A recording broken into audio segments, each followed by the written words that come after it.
evening, ladies and gentlemen, and welcome to Hickman High School in Columbia, Missouri, as we've got the rivalry of all rivalries tonight, we have the Providence Bowl, as the Hickman Cupies host the Rockbridge Bruins. I'm Matthew Rothmick. Joined alongside me is my good friend Kieran Malloy. Kieran Malloy, let's talk about the Hickman Cupies for a little bit. Hey there, ladies and gentlemen. I'm Kieran Malloy. I'm going to be helping out with Matthew today. You know, the Cupies this year, I have really been impressed by them so far. They have no wins, but I see them getting better every single game. I see a lot of progression from last year. Last game, although tough loss to Helias, 7 turnovers, possibly due to the sudden change in quarterback from Devin Crane to Justin Kundert. You know, last year during this game, there was a really good matchup. Great running backs between Cameron Chick and Keon Pilot. Keon Pilot did win. He ran the ball for many yards, and they ended the game with a 48-21 win. Matt, let's talk about some of the Hickman players here. We got Cameron Chick, the senior athlete, running back. He can play just about anywhere. What a dynamic offensive player, 5'8", 175. He can be used in many ways. A slot receiver, running back, played QB for a couple downs when they needed him last game. He's just really versatile and a heck of an athlete. And we've got an interesting situation for the Cupies tonight, as we believe Devin Kotwitz will be the starting quarterback from the Cupies. Yeah. And it is going to be his first start ever, I believe, in high school. And his first start, or any sort of varsity reps we've ever seen. He's listed as a wide receiver on the depth chart, but he will be the starting quarterback tonight. You know, he played a lot when he was younger. He played for his middle school, and he played freshman year for the JV team, rotated in a little bit, or played for the freshman team, excuse me, rotated in a little bit JV. But after that, once they saw how his athleticism, his speed, you know, they put him outside. They put him at wide receiver, but you know, he's still got the arm on him. He's still got that football IQ that's really impressive, and he's going to try and lead the Cupies to an upset victory tonight. And for Rockbridge, it's really a one-man show. I mean, Nate Pete is an absolute monster. As on this season, he already has 729 rushing yards and 7 touchdowns. As we are getting set to kick off here in Columbia, Missouri, it is 7 o'clock at Robert M. Lamone football field. Wheelahan is set to boot it away, and the Providence Bowl 2017 is underway. Kick that's going to take a bounce at around the 3-yard line and skip into the end zone for a touchback, and the Rockbridge Bruins will take over on their own 20. Yeah, that was Reese Jarvis back there alongside Wyatt Toe. You know, that's a really dynamic return team. I've seen them take back a few good kicks, and that's going to be something the Cupies are going to have to watch this game. Looking at the starters for the Rockbridge offense, starting at quarterback is senior leader Trevor Tweehouse. He's had a rough season so far, but he looks to turn it around here tonight. You know, Trevor is a heck of an athlete. He has a great arm, great football IQ, but, you know, he has just not been able to connect with his receivers. I don't know if it's the rhythm or possibly the play calls from Coach Van Venata, but he really hasn't been able to make much progress with his arm. As Tweehouse is going to take the snap here, first play of the game is going to go to Pete, and he's got running room to the right side. He's going to cut up the field, loses the football, but regains possession and will be tackled around the 37-yard line. That is something you don't see often. Pete's got a real good sense of ball security, real good sense of vision. You don't often see guys sneak up on him and pick his pocket like that. It was a bit of a wild play. Yeah. It was slapped out of his hands and lucky enough to bounce right back up into him, and he was able to grab it and even run for a few more yards, as the big play on first down results in another first down, and the Bruins are rolling here. Start the game. Another handoff to Pete, and his time the Cupies swarm and tackle. That's Jaron Eskridge on the play. Jaron Eskridge, what a season he has had so far. Great defensively. He's their powerhouse running back. Push it in on the goal line. He is a mean machine, and the Cupies are using him all the time. Well, for the Cupies tonight, their focus has to be on defense. If they can stop Pete, I think it's the only way they could possibly win this football game. Yeah, you know, Pete, he's got an offer from Mizzou. He's been to a couple All-American conferences. He's looking at other schools, Notre Dame, stuff like that. And, I mean, we're going to see him on Saturdays here in the next few years. And so really for the Cupies to focus in on him is going to be their biggest competition. Pass goes out wide to Reese Jarvis as he sheds a few tackles, and he's going to be able to slice up the sideline. Good for a first down. Nice play there by Reese Jarvis. Jarvis is the senior wide receiver leader for the Bruins, as he has Jarvis is really Jarvis is one of those kind of small inside players, one of those Wes Welker, Julian Edelman kind of things. He sneaks in along the linebackers, and he's just stocky enough that he can muscle his way in there and get his hands on the ball. And the fun fact about Jarvis is he's also thrown for a touchdown pass this year. Yeah, great trick play a couple weeks back against the Battle. Yeah. As Tweehouse looks over to his sideline for the play call, as the play clock has dwindled to 0, and the Bruins will take a timeout, talk it over. Well, as they take a timeout, we're going to take a short break. You're listening to the Providence Bowl on CPS 360.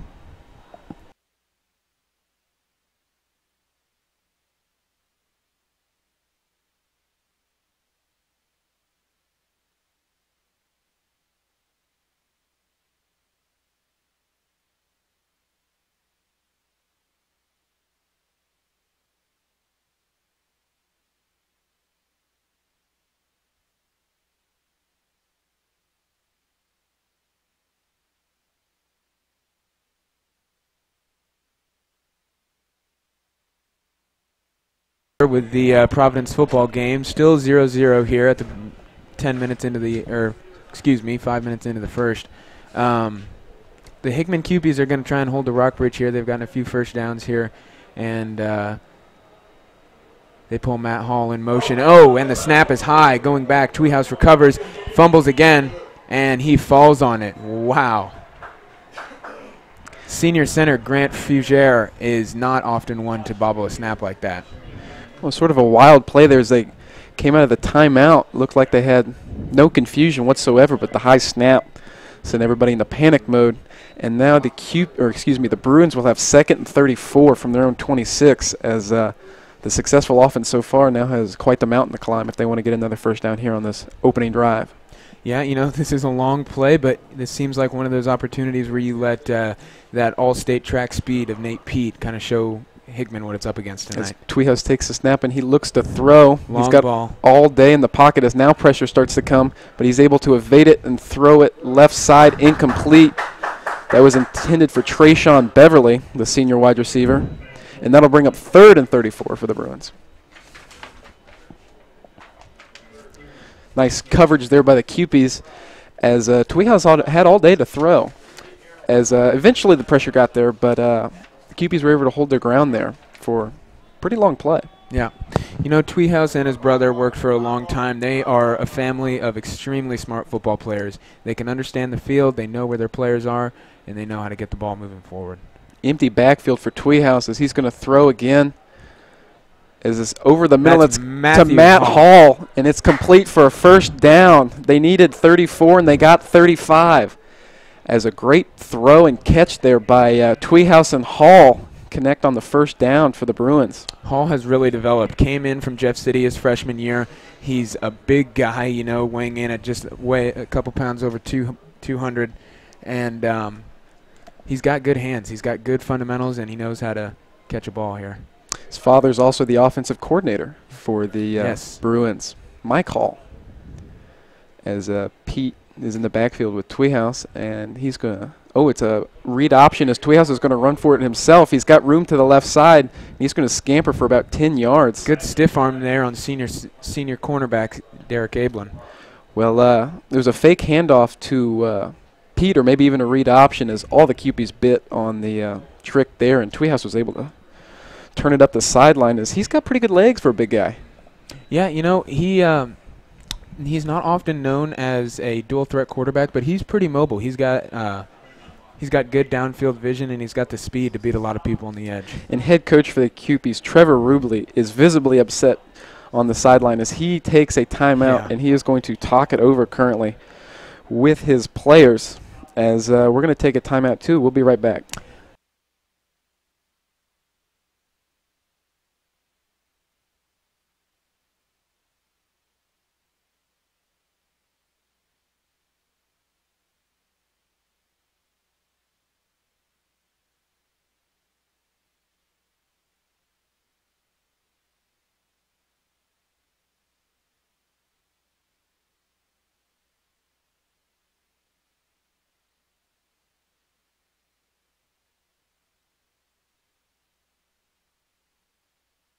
Welcome back as we have 1st and 10 for the Bruins on the Hickman 29-yard line as the Bruins continue to drive here in the opening possession. You know, I'm not really sure what Rubley was upset about there. It looked like his players possibly didn't know what was going on, but he had some pretty impressive plays from his team there. As Tweehouse takes the snap, and he's going to hand it off to Pete. And there goes. And he is swallowed by Aaron Rowley deep in the backfield as Pete had no running room on that play. Pressure applied by Bohan and Thompson there. That is a mean machine. Runs the trenches for the Cupies on defense. As that'll bring up 2nd and 22. Great play there by the Cupies as clearly maybe they talked something over in the timeout. Able to make some adjustments and have a nice defensive play there. Is it 2nd and 22 now? Pete is split to the right of Tweehouse as Tweehouse takes the snap.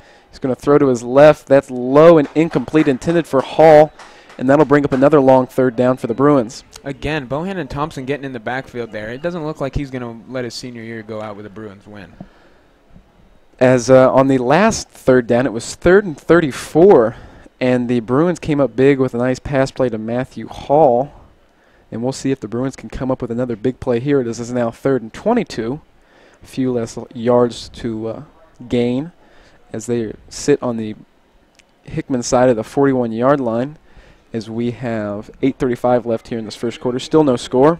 You know, it looks like Hickman has kind of changed up his offense from what I saw last week at the Elias game. Rubley's got a 3-4 going here with 2 safeties back deep, 2 of his hardest hitters, Jarvis Jennings and Cameron Chick. I'm not really sure if he's looking to play that escaped Nate Pete, you know, coming out to the edge, or if he's looking for a pass from Tweehouse. As the quick pass out to the left and for Jarvis was completed, but nowhere near the 1st down marker, as that'll bring up 4th down, but the offensive unit is still out there for the Bruins as they're in that no man's land where they can't attempt a field goal, but a punt really isn't going to do them much good either. So they will go for it here on 4th down. As there's an empty backfield for Tweehouse. He's got all wide, 3 outright. Tweehouse is going to step up in the pocket. Now he's going to run out to his left. Still can't find a man downfield, and now he's going to let it fly deep for the end zone, and it is knocked away. Jarvis Jennings. Cupies come up big on that play as they were able to swat the pass away.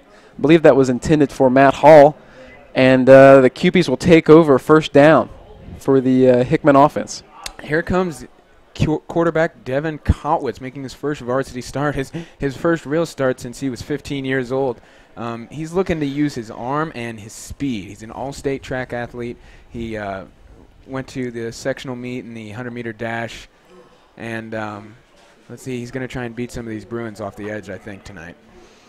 Well, as a dual-threat quarterback, he can certainly burn people with his legs, and I've heard he can burn people with his arm, too. He's got quite the cannon. Throws it about 80 yards from a couple steps in. As Kotwitz will lead the Cupies out. Kotwitz isn't a very big football player. He's listed as 6 foot, but he doesn't look that big. As he will start under center, the handoff's going to go to Eskridge, and that's going to be good for only about a yard or 2.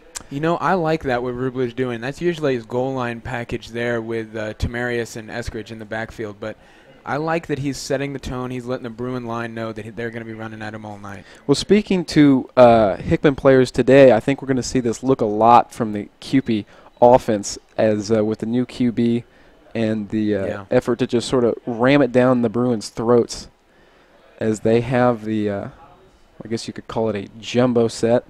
Yeah.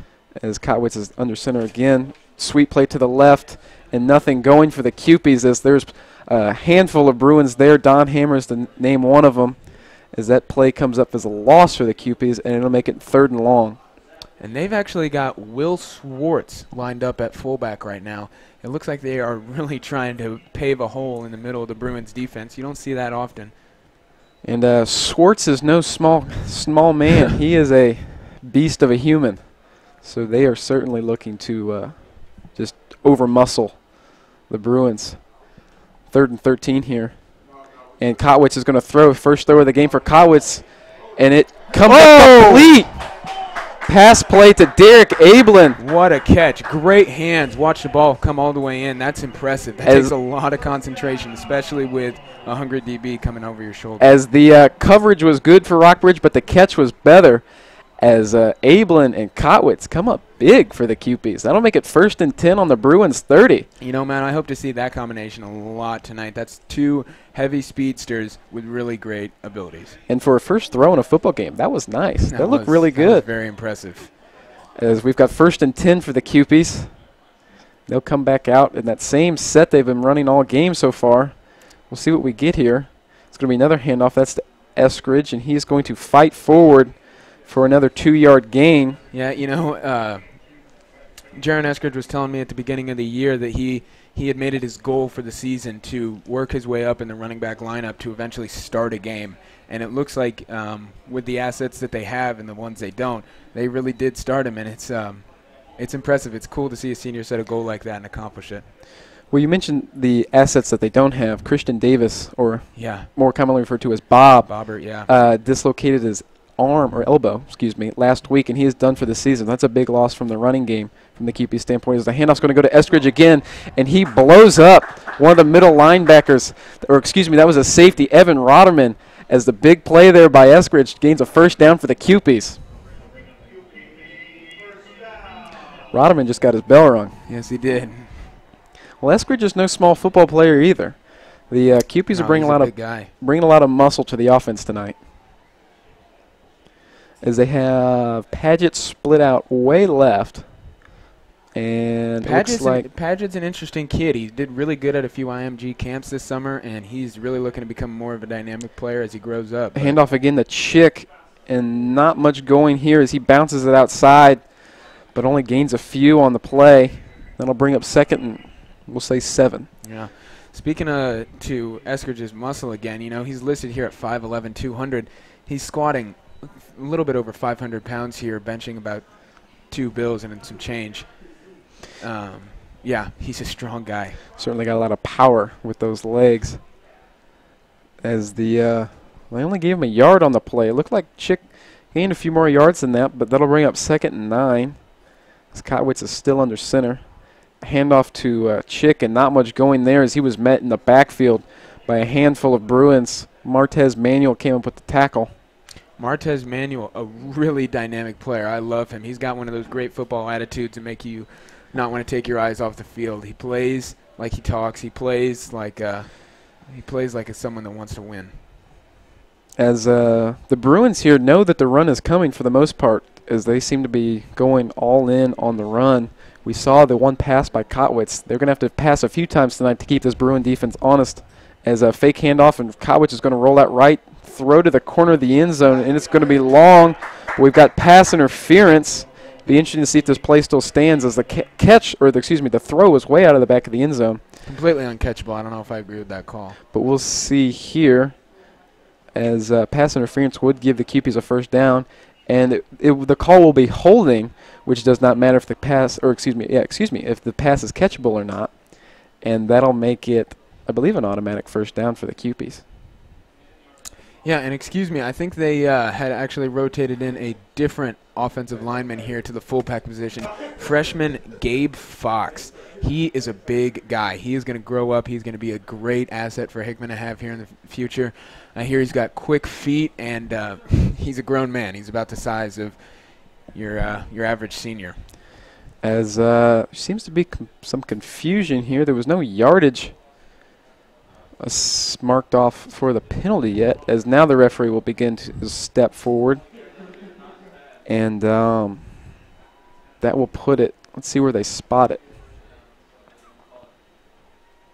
Not sure what is going on here, as that will make it 1st and goal for the QPs. As I thought, it'll make it an automatic 1st down, and it'll put it on the Bruin 9-yard line.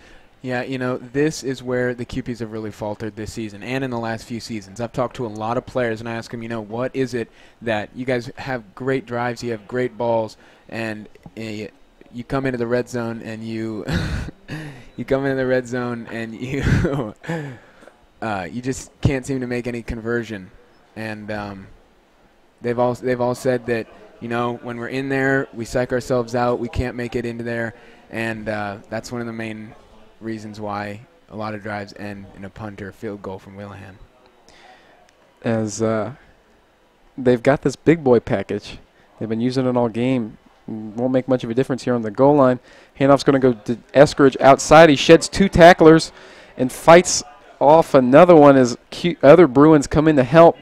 And that will mark it around the 5-yard line and bring up second and goal. That was Martez Manuel driving him back from his knees. You don't see that often. Well, as we mentioned, Eskridge is a pretty strong guy, but Martez Manuel won the battle there between the two. Yeah, you know, Martez has got that explosive speed. He's got that real strong legs. Won the Missouri Class 5 state championships in the 300-meter hurdles last year. He knows how to come off the ball quick.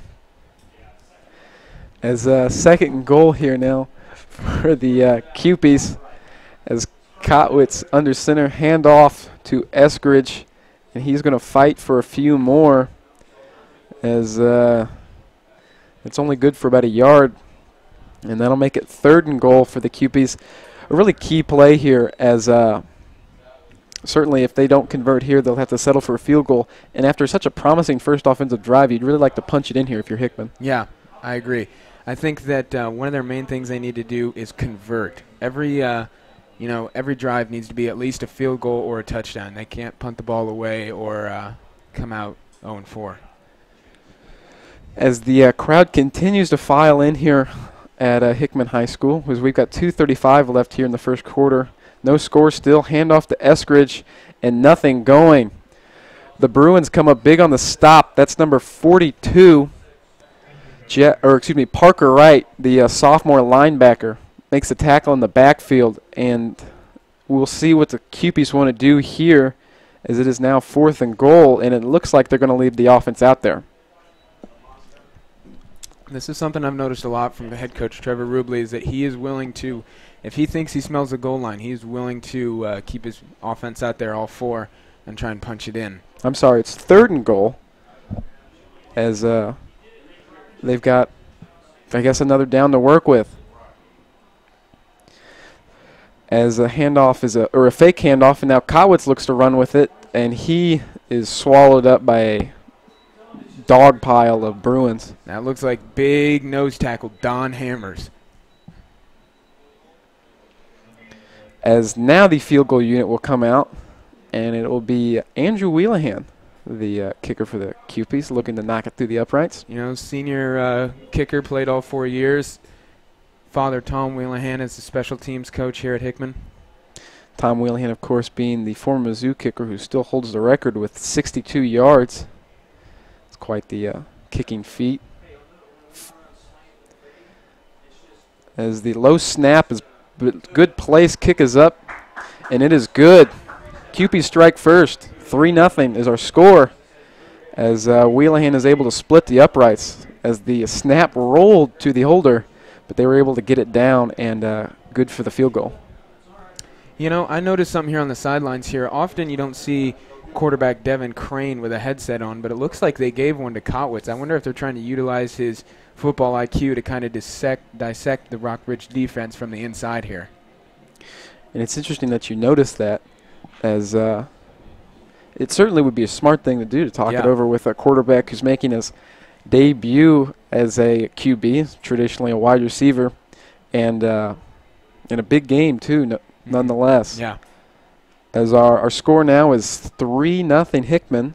We have 57.6 seconds left here in the first quarter, as it has been a low-scoring game so far, but plenty of action will still be to come.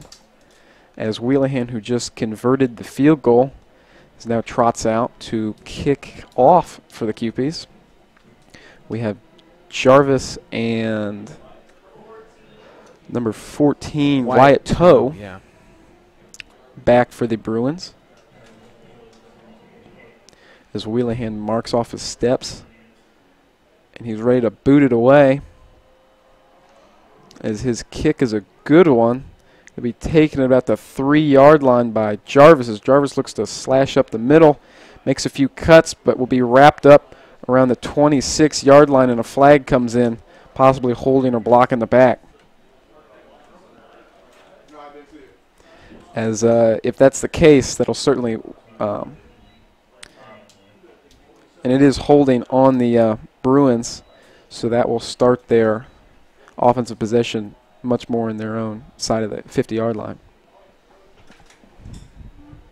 Hickman's looked pretty good so far. Hickman has looked really good. They look like they are willing to win. They're led by a great core group of seniors here and a lot of underclassmen that are willing to follow their lead and try and get a win out of this. I think that, if we don't see some of our key players that we spoke about really take control of the game, I think we're going to see a hard-fought battle tonight between the Cupies and the Bruins, possibly one that's fought by men with the strongest will. Well, we're almost to a quarter here, and Pete has been contained for the most part. There's only really a few big plays by the Bruins, but they've also only had one offensive possession. As this handoff will go to Pete, and he's got running room as he is thrown to the ground by Eskridge, but not before he runs for a 12-yard carry. Actually, Matt, I think that was that Jarvis Jennings? Check that. It was Jarvis Jennings. Yes. As Jarvis Jennings, interesting case here, picked up football about 2 weeks into the season, got his 14 practices in, and started as soon as they could have him. He's a hell of an athlete. Plays basketball for Hickman, started the last 2 years, and he's got great footwork, great ball skills. He's impressive. As the referee asks to add a few more seconds to the game clock. As you mentioned Jarvis Jennings, it's an interesting story. Just coming in and immediately making an impact. Yeah. But he is quite the basketball player as well. Look forward to him later in the athletics season for high school sports. We'll be seeing him a lot more. As we have 1st and 10 for the Bruins, as the clock runs, even after they set it. About 30 seconds left here in the first quarter. As Tweehouse takes a snap, he's going to hand it off to Pete, and Pete stumbles, and it's going to be a loss of 3 on the play as he just trips over his own feet. And just sort of a busted play for the Bruins. Usually you don't see that. Pete's pretty good about getting his legs churning fast and early, and he's got that all-state track speed, as I was speaking to earlier. Usually you see him with good footwork, good inside ball, but on that play it looks like he faltered a little bit. And we'll see if the Bruins can get off one more play here, as there's only 5 seconds left, and they will. Tweehouse is going to throw, and he's going to check down to Pete, who's on the right into the field, and he's going to evade one tackler, but eventually be brought down by Noah Tamarius and a few other Cupies. As that'll conclude the first quarter. We've got a good one so far. Hickman leads at 3-0 after 1. We'll take a quick break. We'll be right back.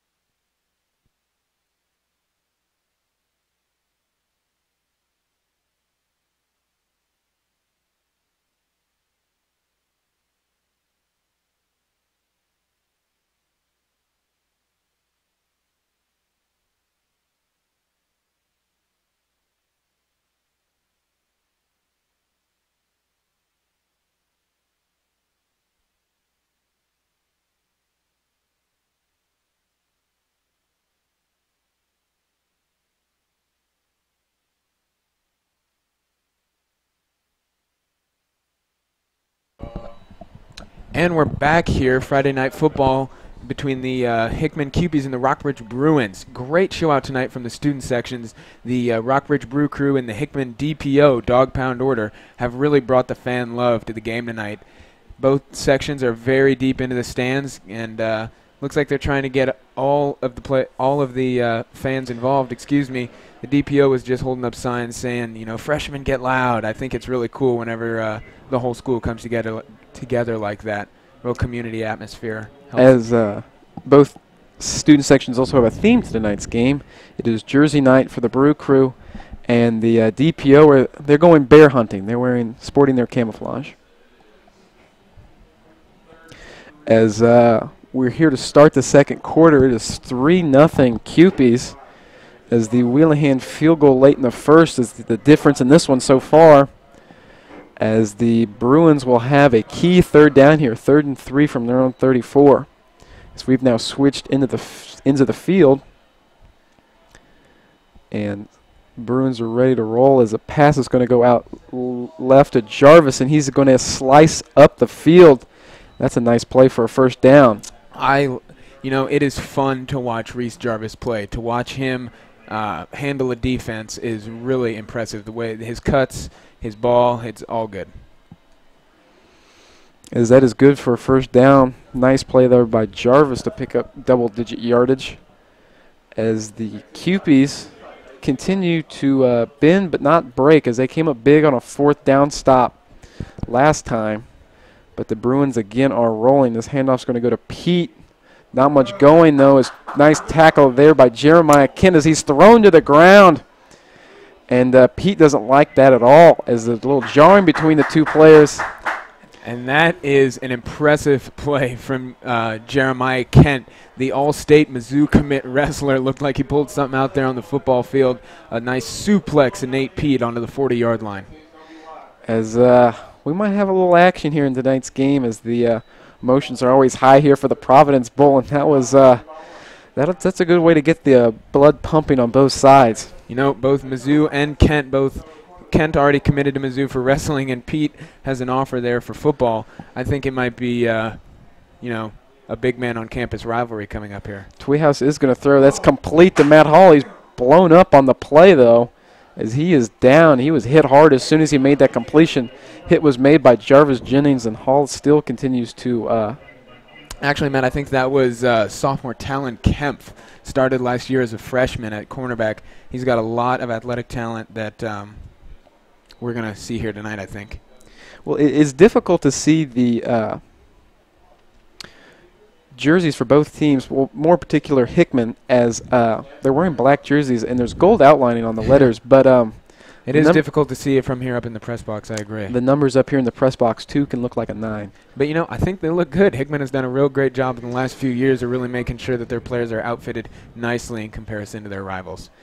As you're certainly right, Rockbridge the last few years has had quite the different uniform combinations, but now the QP sport 4 different jerseys. They're wearing black on black tonight with purple helmets, but they also feature the classic purple, the classic white, and they also have a new gray uniform this year as well. That looked really good, yeah. You know, I think it was either last year or the year before that Rockbridge joined the Week Club, where they could wear a different jersey combination every day of the week. As Matt Hall limps off the field to the standing ovation of the Brew crew and the rest of the Rockbridge fans. That's going to be a tough loss if they don't get Hall, the impressive blocking tight end and the good kind of you know, escape valve for Tweehouse on many big plays. Is this jet sweep's going to go to Jarvis, or excuse me, Reese Jarvis, and it's going to be good for about 4 yards as one of the trainers was knocked down on the sideline here. We hope she's all right, as the play went a little too far out of bounds. That'll bring up 2nd and 6 for the Bruins. Like I've said, the Cupies have been able to contain the Bruins so far, and we'll see if they're able to make a stop here, as they came up big around this area of the field last possession. Pass play for the Bruins, and it's going to be off the hands of number 46. That is Noah Tamarius,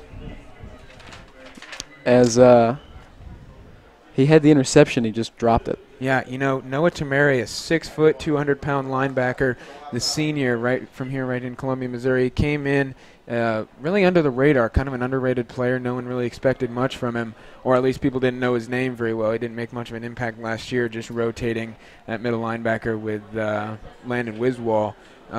He developed as a real great senior leader. He really kind of spearheads his defense, sets the tone every game, and makes sure that the underclassmen know where their assignments are. 3rd down run play for the Bruins, as Pete's able to shed 2 tacklers and scamper forward for the first down. Great run there by Pete, as they had him in the backfield, but he was able to slice up and gain the first down. Yeah, you know, I think Pete is playing angry after his little sparring off there with Kent. He seemed to be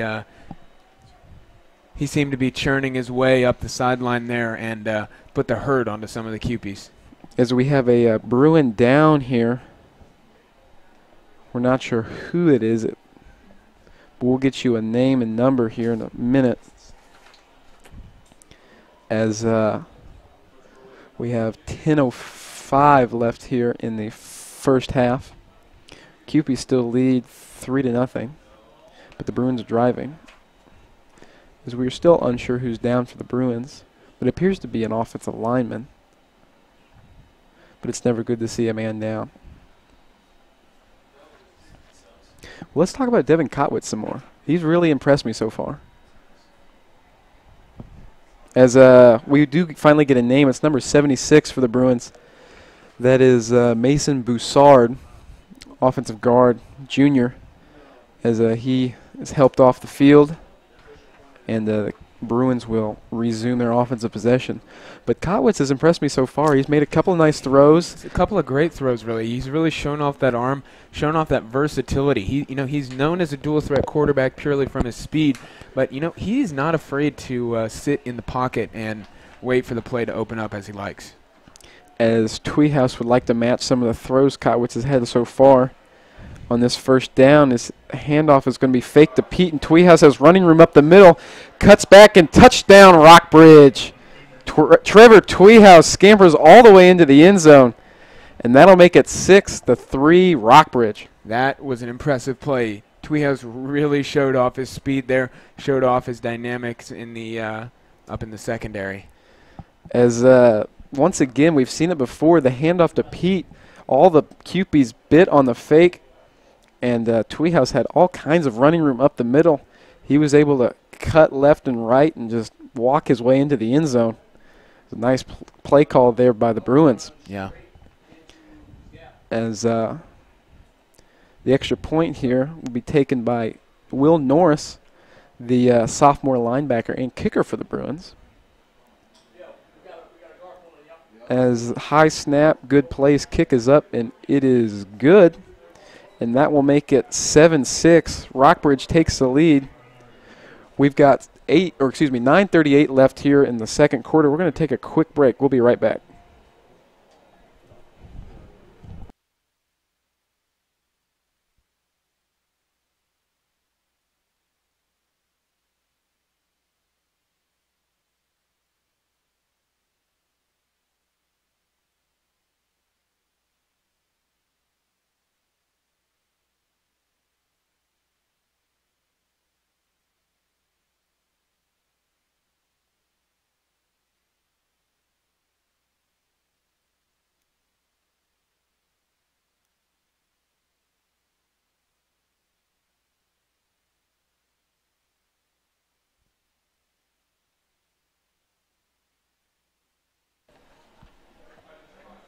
Welcome back.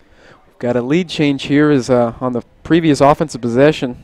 Trevor Tweehouse was able to run his way into the end zone. Good for a Rockbridge touchdown. And now the Bruins lead 7-3 as Will Norris is set to kick it away for the Bruins. Yeah, that was an impressive run by Tweehouse as he came up right up the middle. Lots of running room. I think the QB defense kind of dropped the ball there. As the low kick is taken by Chick, and he's able to bounce off a few tacklers. Nice return there as he's going to take it out all the way to the 35-yard line where the QBs will have good offensive or a good starting position for their offense. Martez Manuel there on the stop. It looked like he kind of waited and was hoping that Cam would get away from some of his teammates and he could lay the boom in on him. As they will even mark it off at the 36-yard line. As the nice return there by Chick. Impressive play there by Chick. Really showed some of his athleticism, keeping his balance and staying on his feet. He committed to play baseball actually for Nebraska his sophomore year of high school. So real early commit. But he's always been impressive on the football field. There's been a lot of people that have urged him to seek out a collegiate experience in that, but he's really got his heart set on playing for the Huskers. As Eskridge was one too many for the QPs, as the substitution fraction will march the QPs back 5 yards, and that'll make it 1st and 15 to start the second offensive possession for the QPs. First offensive possession, they were able to drive it down the field, came up a little short as they weren't able to convert on first and goal, any sort of goal, as they came up short. Yeah. And settled for a field goal. What I haven't seen much is much emotion from head coach Trevor Rubley. It seems that he's really been keeping his cool, really taking any of the errors they make in stride. And, wow, that was As interesting decision here by the referees as running back there, I believe it was number 17. That is Shamiron Townsend. Yeah. As We haven't called his name yet tonight. He was never brought down, but he was greeted by quite a few Bruins in the backfield as forward progress had stopped for a second, but he was able to escape there. Yeah, that was impressive balance skills. Really kept his feet under him. As the first play on that possession goes for nothing, or even a loss, as Kotwitz will throw on this play, sort of off his back foot, but it's another impressive catch there from Abelin. As Kotwitz and Abelin have established an early connection tonight, as that's their second big play. As that was kind of a awkward throw there by Kotwitz. He was rolling to his left, threw off his back foot, but he was able to put it on a dime there for Abelin. And I'm not sure he, in all honesty, I'm not sure that he really knew what he was doing when he threw it up there. It looks like he just trusted his wide receiver to get up there and make the jump ball.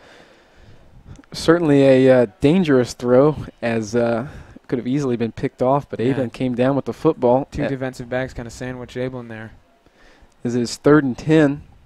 Fake handoff, and Kotwitz is going to throw it again, but there's all kinds of pressure in the backfield. He rolls out right and is just going to throw it away, as the Bruin defense steps up big here on the second possession for the Cupies. Yeah, you know, that was smart football there by Kotwitz not to take that big of a loss and throw it up to the 45. As Wheelahan will trot out now for the Cupies. He is the kicker and the punter, as he is responsible for all 3 points tonight so far for Hickman. As Cupies were never actually able to gain any yardage on that, or past their original line of scrimmage, as the penalty and then the loss on the run negated any sort of yardage completed on that one throw to Abelin. As Aaron Rowley trots out late for the Cupies. That'll give him 11. As Wheelahan boots this one away. It's a low punt, but it will take a Hickman bounce and is going to roll all the way down to about the 25-yard line. Looked like a little bit of a late hit there on one of the Hickman players. I'm not sure if the ref caught that. As they seem to let it slide, and they're going to let the boys play tonight, as there's already a lot of tensions between the two teams tonight, as there was a little bit of jarring going back and forth between Pete and Kent earlier in the game. You know, I can't say I didn't expect that. Hickman and Rockbridge have had really successful senior classes. All through their whole 4 years of high school, they've really had to kind of duel it out. A lot of them started playing varsity early, their sophomore, even some their freshman year for players like Pete and Kent. And they've really gone head-to-head for 4 years now, kind of a crosstown rivalry that's had a long time to settle. As the toss play goes to Pete, and he will be tackled, and that'll bring up no gain on the play. Nice play there by the Cupies, as Pete was just not able to bounce outside fast enough for any sort of progress on that play.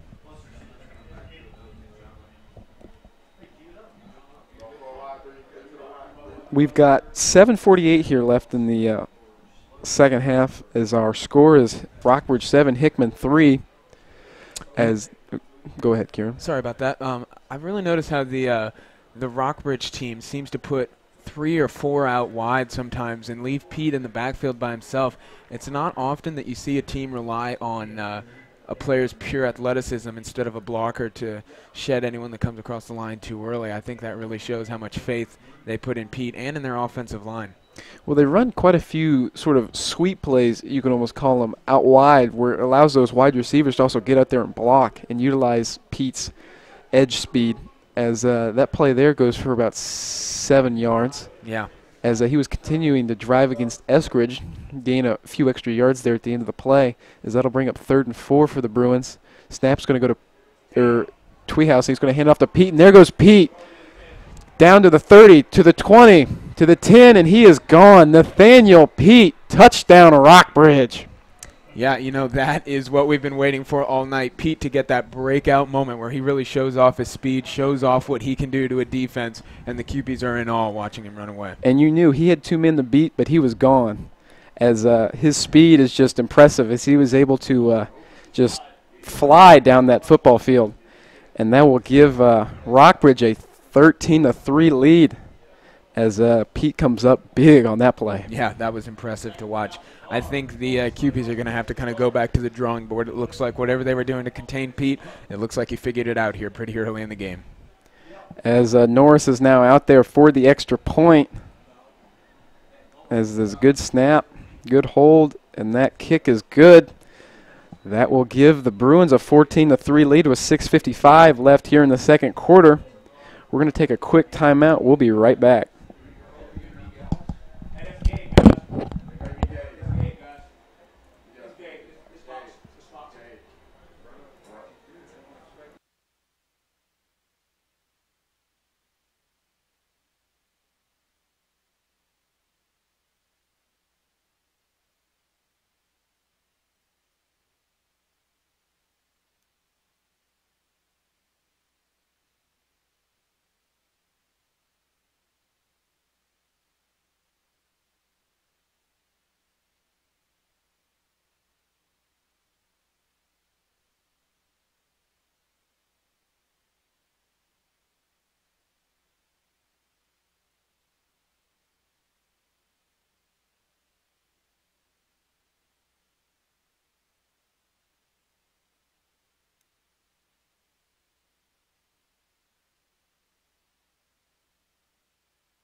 Welcome back, as it is a low kick for Norris, as it's going to take a quick or a high hop, but Chick is still going to try to run with it as he is pushed out of bounds at around the 17 or 18-yard line. It looks like Kwan Collins, the younger brother of Nick Collins, who went to go on and play a little college ball here. He looks like he kind of adapted some of his brother's speed, put a little more size on himself. As the Cupies will try to regain a little confidence, as their 3-0 lead has vanished quickly, and now it is a 14-3 lead for the Rockbridge Bruins, as the Cupies certainly need to show something here on offense if they want to remain competitive in this football game. Yeah, you know, it looks like the Cupie offense has really, they haven't been necessarily struggling, but the Rockbridge defense has been so dynamic in seeking out. It looks like the defensive minds of the Rockbridge sideline have really kind of dissected this QP offense pretty early into the game. Well, there's not much to this QP offense. There's a lot of toss plays. As that toss almost went behind the running back there. That is Townsend on the carry. Townsend looks like he's got a little bit of athleticism there. We haven't seen him yet this season. It might be the lack of some of their other players that they have at different positions right now, but he's not doing too bad of a job for some of the rough handoffs he's been given. And we've been to a few Hickman games this year. That's certainly the first time, or in this game, it's the first time I've seen Townsend get any carries. Yeah, you know, he's a good basketball player. He hasn't played much varsity basketball, but it looks like he's going to start playing a little varsity football here. Looks like Hickman is pulling in from a lot of its other athletes, which is good to see. A lot of Hickman has often faltered with the in the category of dual sport athletes. As a handful of Bruins bite on the hard snap, and that will be encroachment on the Bruins, which will give the Cupies a little better field position to work with, as they came up with a loss on their first play, but now that'll make it 2nd and 7. As Kotwitz maybe has a hard snap count as well. Yeah, it looks like it. You know, he's known for being a loud field leader who really knows how to command his offense, and it looks like some of the defenders, for the Bruins took his advice on it. Handoff goes to Eskridge, and nothing going there as the Bruins continue to stop this run for the Cupies. As certainly there's not a lot going right now for the Hickman offense. Yeah, you know, this is something that Hickman has run into for a long time. They come down here in the toughest parts of the game, right near halftime, you know, fourth quarter, and they become kind of stagnant, I would say. They're not necessarily making mistakes, but they're not moving the ball forward, which is, you know, as we know, the key to progressing downfield.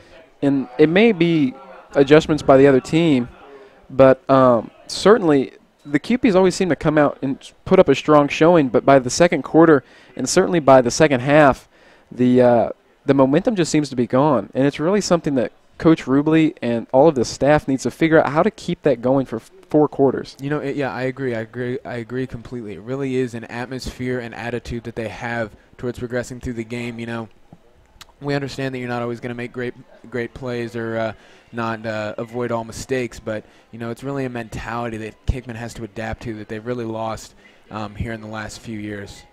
Well, just going back to the last game, you look at the Helias game where they were up 7-6, and before you knew it, it was 28-6, and the QPs had just laid down. And it's certainly disappointing to see that from the Hickman team, as they've just certainly struggled in the last few years. They've fought through a lot of adversity. With this is now their third coach in 3 years, but you still hope to see this Hickman team start to turn it around at some point this season. Yeah, speaking of that game last week, I had made some comments on it here, and Justin Cunder, the backup quarterback who stepped in after Devin Crane got his concussion, threw 6 interceptions on the night. It was not a good night passing-wise, but 4 out of 6 of those were returned for touchdowns, and that's not all Cunder's fault. There are people downfield that really seem to have given up on trying to make any attempts to keep the game alive. As that pass play comes up short, and it'll be 4th down for the QPs, but after some quotes after that game, they said that interceptions happen, but pick sixes are just inexcusable, as I certainly agree with that statement, as it just looked too easy for the Helias Crusaders last week. It really did. And, Helias has struggled a lot this season, too. I wouldn't say that Hickman is any less of a football team than Helias. And it looks like a fake pass here. Fake punt as it's completed to Kotwitz, the quarterback, as it is good for a first down. The fake punt comes up big for the QPs. And during a moment of despair, the momentum is now shifted. Yeah, that is exciting for the QBs to see something like that work. They attempted that last week with Tamarius, and he doesn't have quite the arm, but he knows how to get it there, and it looks like the QBs finally came up big with something they've been keeping in their back pocket for a few weeks. As you're right, that was Tamarius, traditionally the linebacker for the QPs, as the Bruins were just sleeping on that play. Yeah. You don't often expect something from a team like that when you're down and you haven't been making great plays. It's a big move to risk it like that, but Rubley, really a great call there. I agree with that.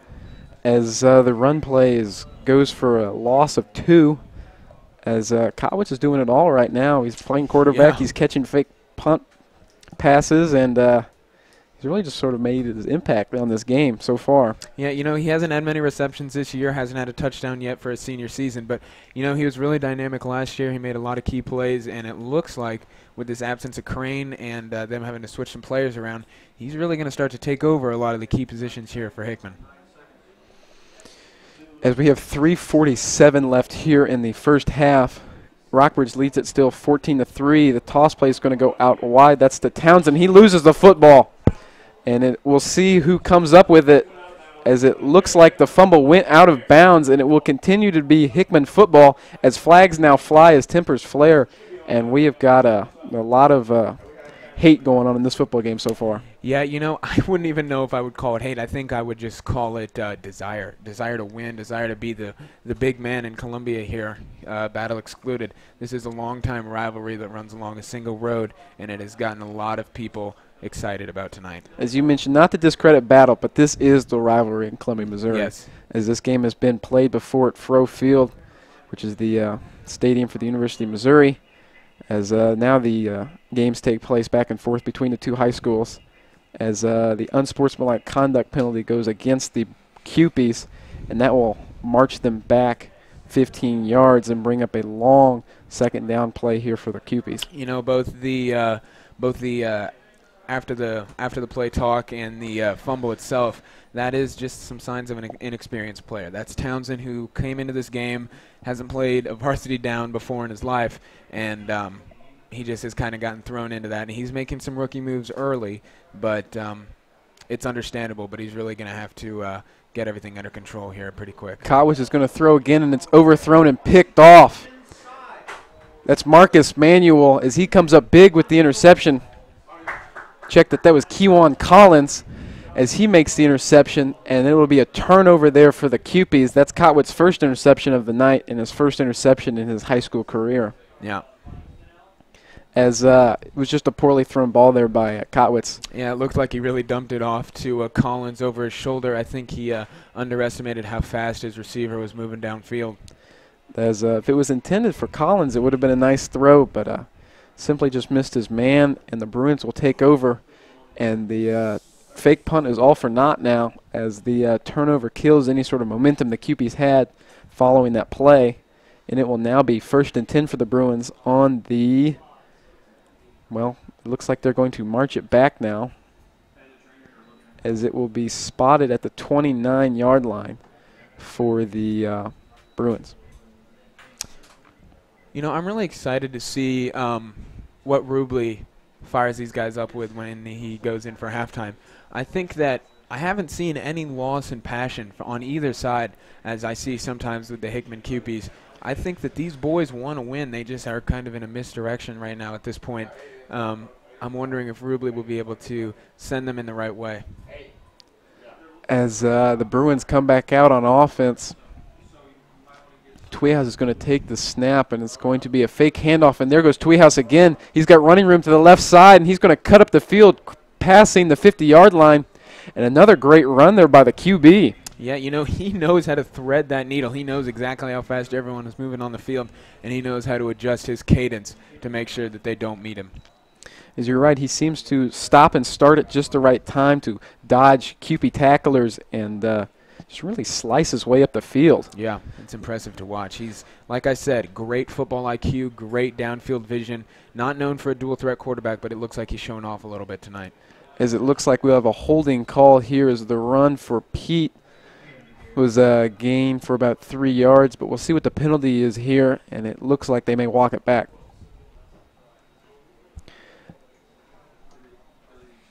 Well, what do you think are some keys here for Hickman looking here into the last 3 minutes of this of the first half, but then more towards into the second half? What adjustments do they have to make to be able to stay in this football game and even come out with a victory? You know, what I'm really thinking tonight is that they have to not tell themselves that they are going to lose. They have to change this mentality that they come in with usually at the start of the third quarter, and they really have to make sure that they are willing to put in the work to win. I know that there's a lot of athleticism here on this Hickman sideline, here on the Hickman field, and it may mismatch with Rockbridge, but I think that it in no way there is a huge disparity of ability here. And Tweehouse is going to throw. He has his man down the right sideline, but overthrows him.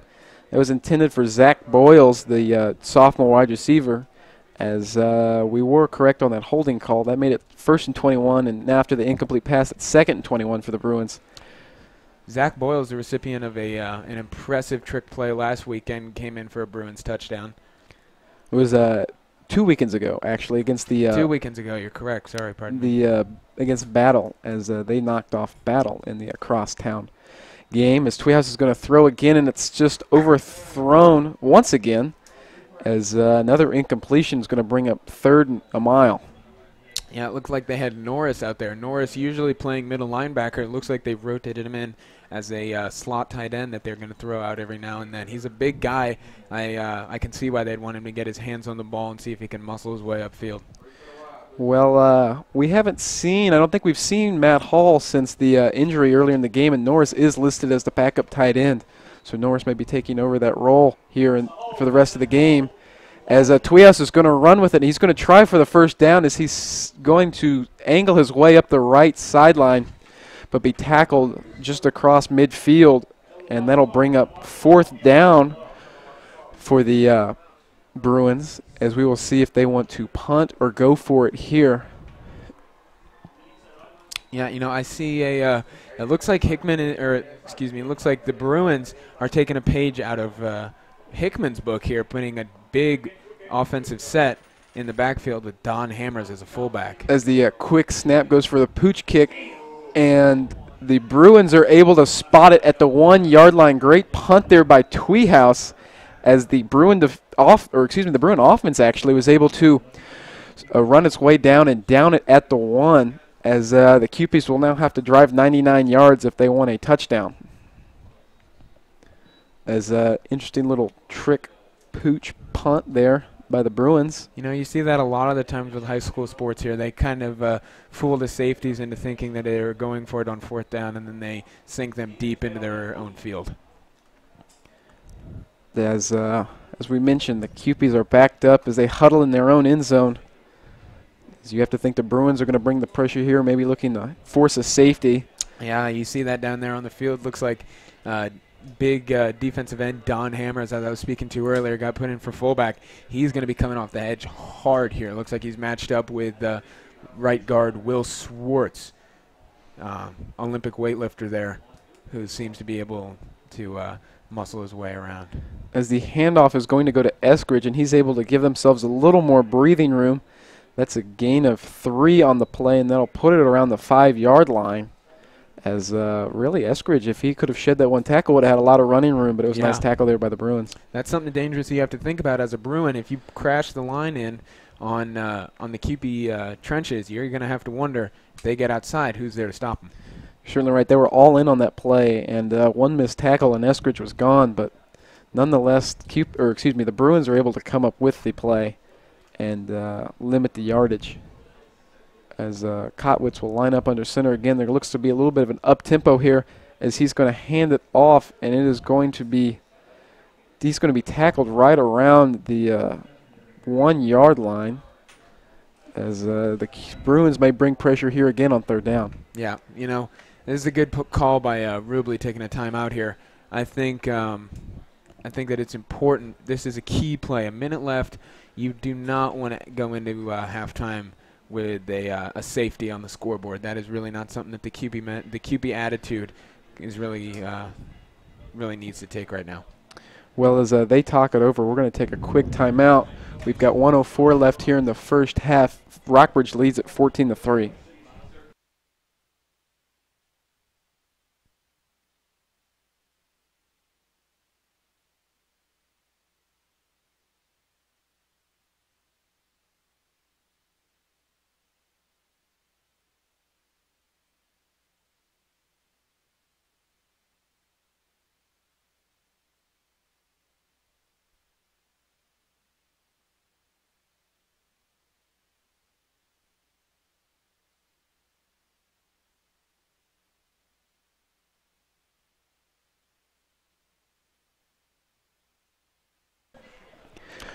Welcome back to the Providence Bowl 2017 as the Cupies are in a bit of a predicament here. 3rd and 9 from their own 2-yard line as the Bruins will be bringing pressure here on 3rd down.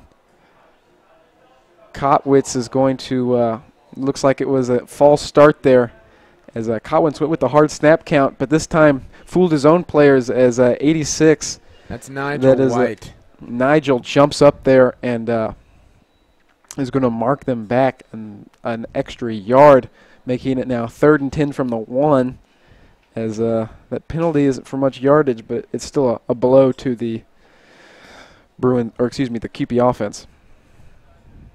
As we now have 3rd and 10, 1:04 left here in the first half, and it looks like first of all Justin Kundert is in for the QPs, and that handoff is going to go to, I believe, Jaron Eskridge, but it will not be enough for the first down in the punt unit.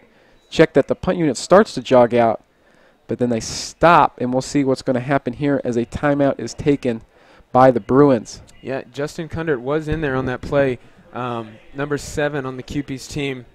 He's backed up Devin Crane for the last 2 seasons, and he got a lot of PT in the Helias game last week until they took him out to try a few new things, but it looks like he's back in now. I wonder if they're going to keep him in there for the rest of the game. I know Kotwitz hadn't been doing a terrible job, but I'm thinking that they're possibly going to need to use him in on the outside edge for the QBs. It looks like there's a little bit of a dichotomy among the speed. As Wheelahan will be back for the punt, as he won't have much room to work with in the back of his own end zone. But it's interesting, Devin Crane was cleared to play tonight, as he was ruled out with a concussion last week. But it's interesting, Rubley mentioned earlier in the week he would be cleared, but he was unsure if he would play or not. We certainly haven't seen much from Crane as he continues to stand on the sideline with his helmet in his hand, but we may not see Crane at all in this game tonight. You know, I understand Crane is cleared to play, and I see him talking down here with Christian Davis, the running back with the dislocated elbow here for the QPs. And he's inching his way closer to double-digit number of concussions, which is not something that you want to be settled with, especially just at the high school level if you're looking to play at the collegiate level, which I believe Crane is. He is really he's in a tough place right now because any more injuries could end his football career. as Wheelham was able to get off the punt quickly. It wasn't the greatest punt, but out of your back of your own end zone with the pressure coming from the Bruins, he's able to punt it to the QP 44-yard line, as the Bruins will now have great field position here with 48.2 seconds left here in the first half. And it'll be interesting to see what the Rockbridge Bruins do here, because if they give it to Pete, the clock is going to continue to run, so it looks like they're going to have to take some shots downfield. You know, they're lining up as they have been for the last few times, 4 out wide. Pete has a little dump-off safety valve, and it looks like that's what they're going to take. But, you know, that's not a terrible strategy by the Bruins there. If they put as many men as they can outfield, they're clearing out a lot of those QP hard hitters, leaving not much to stop Pete with his assault with the legs. Well, Pete was pass was low to Pete there as that comes up incomplete. As you certainly mentioned, all those wide receivers went downfield, and that left a lot of running room for Pete. He certainly could have turned it up the field there, but just a low pass by Tweehouse. Make it now 2nd and 10. Low snap. Tweehouse is going to look to throw again. He's going to try it for Pete again as Pete bobbles the catch, but does come down with it as he's only able to gain about 4 yards on the play, and the clock will continue to run. That'll put it down to about 30 seconds as the Bruins are going to try to go up-tempo offense here. That make it 3rd and 6 for the Bruins. You know, Tweehouse is famous for his hustle-up drives here. It looks like they're going to try and get in one more score to settle the QPs on their way into the locker room. As Tweehouse is going to throw a bomb down the field, and it is complete to Boyles as he's knocked out of bounds. That'll stop the clock with 11 seconds, and that'll be interesting to see what the Bruins do here. Do they want to kick a field goal, or do they want to take a shot at the end zone? You know, it looks like they've had a pretty impressive passing game so far between Jarvis, Boyles, and Pete, and I think that they really need to take their chance here and go for it. As they will spike the football. I guess the clock just stopped for the first down, as now that'll bring up 2nd and 10. However, now the Bruins will now have to talk it over about what they want to do here. If they did want to take a shot toward the end zone, it would have to be a quick pass, as now they come set back out, and it looks like they will go for a score as a jump ball to the left side, and that'll go way out of the back of the end zone. That pass was intended for number 22. That is Trayshawn Beverly.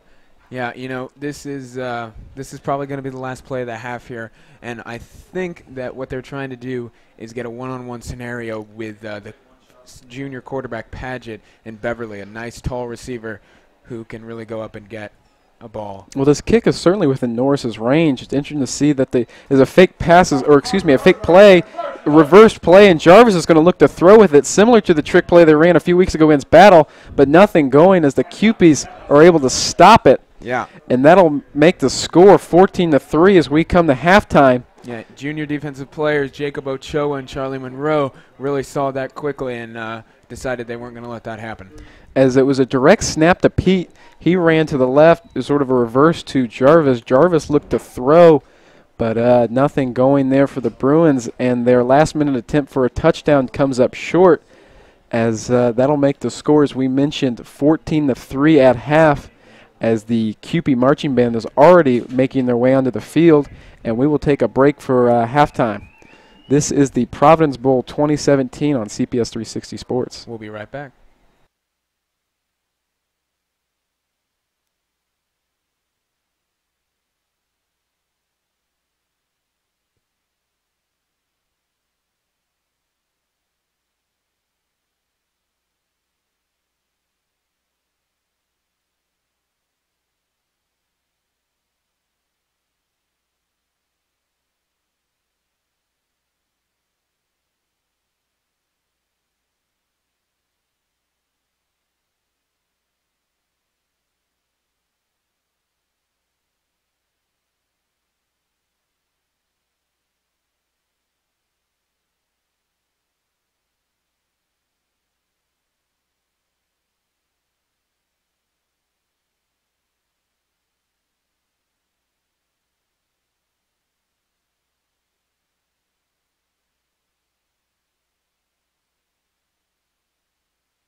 And we're back tonight with the Hickman Rockbridge football game. The Providence Bowl of 2017 second half is underway.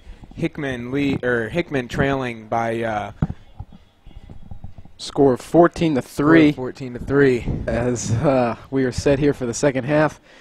We saw a lot of interesting things in the first half. We saw tempers flare.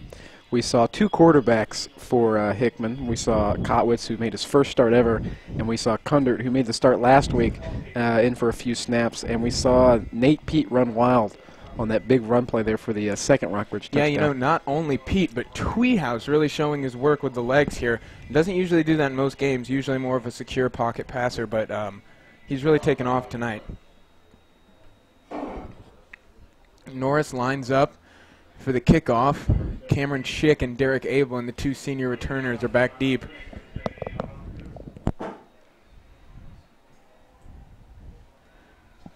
Norris lines it up. He's got a pretty good leg. He's a sophomore, but he's a big guy. He's got a lot of power behind him. And the second half is underway here. It's going to be fielded by Ablin, who lets it bounce once, but then picks it up. And that looks like Kewan Collins, who brings Ablin down at the QP 10-yard line. As Ablin looks a little shaken up on that play as he was slung to the ground by Collins. He's grabbing his hand as jersey was ripped off out of his shoulder pads, as he seems to be shaking that left hand of his in a little bit of pain, but it looks like he's ready to go here in the second half. The Rockbridge defense seems to be really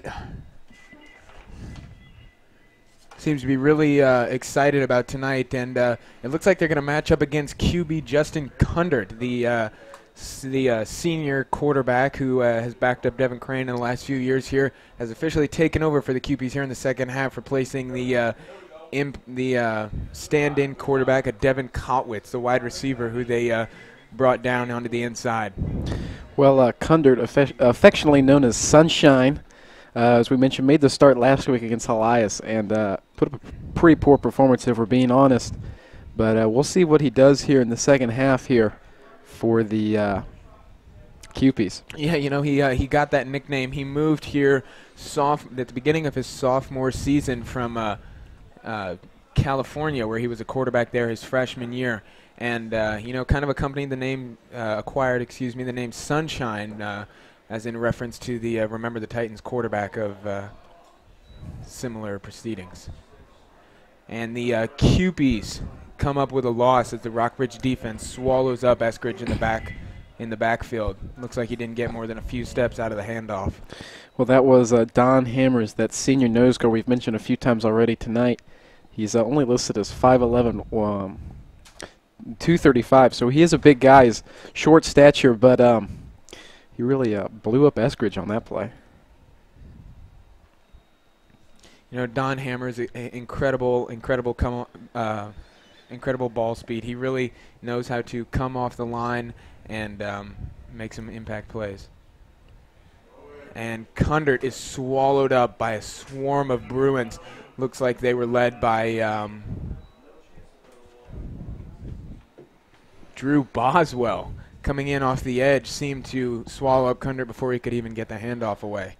As you're asking a lot of your QBs, it was 3rd and long there, and he's turned to throw, and he didn't even have time to even look downfield as there was pressure in the backfield immediately.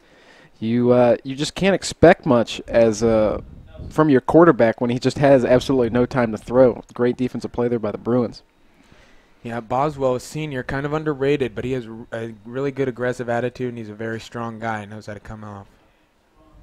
Punt is away, fielded by Kewan Collins.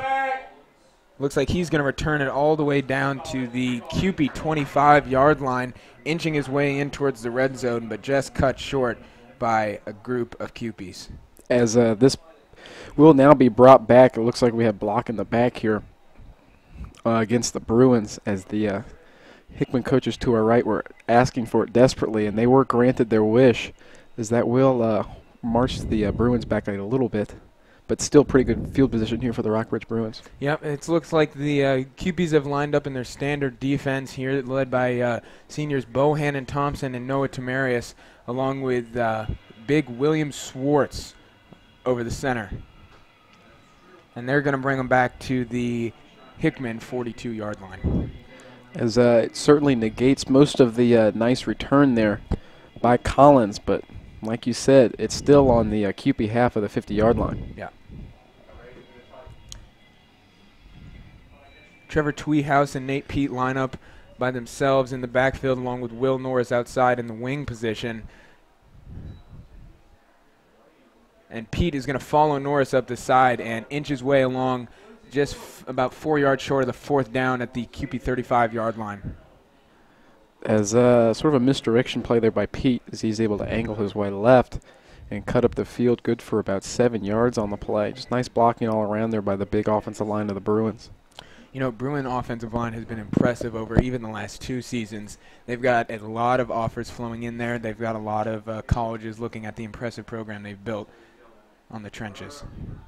And Tweehouse is going to take it to the outside, running upfield, and gets caught by Jarvis Jennings and Noah Tamarius, who swallow him up around the QP 25-yard line. You know, he did the same thing he's been doing all night, that outside sweep where he cuts up the edge and he really just exposes the defense. Excuse me, Riley Keevens, the junior defensive end, was in on the tackle. As it was another one of those sort of fake handoffs to Pete, which has really just messed up the QPs tonight, as Tweehouse was able to run there for the first down. And it looks like Pete is going to take the outside edge, and he keeps his balance, trucking over a few of the QP players and maintaining his balance until someone has to jump onto his back. You know, that is really demonstrative of the speed that Pete has. You know, he takes a handoff at the 25, and before the QPs can turn around, he's already at the 10-yard line. It was Jarvis Jennings on that play that was blown up by Pete, as Jarvis tried to bring down Nate, but Pete was just moving too fast and had too much power behind him for able to Jarvis to bring him down.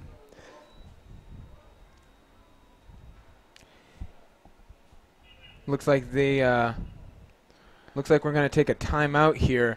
I think that this is a really pivotal point in the game where it could really go either way. The QPs could come up with a big stop here, or the Bruins could punch it in to extend their lead to a 21-3. We mentioned in the first half, there's been this key point here we've seen in many games by the QPs where in the second half the first drive comes out and it seems that they just come out a little bit flat, and then after that it just seems to go all downhill for them.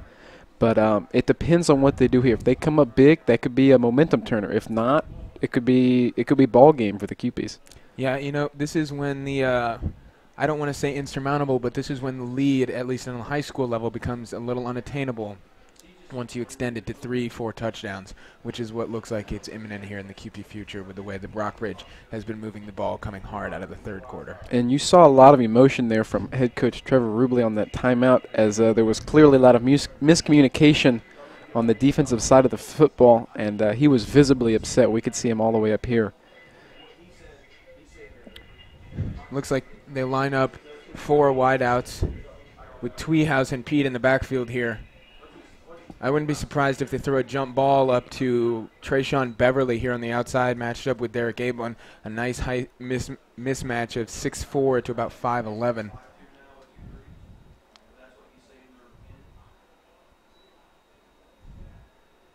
And they're going to give it to Pete, who's going to muscle his way in and suplexed again by one of the QP linebackers. It appears that was Noah Tamarius himself getting in on what Kent had established. As a nice stop there by the QPs, as they were able to contain Pete for just a few yards on that play.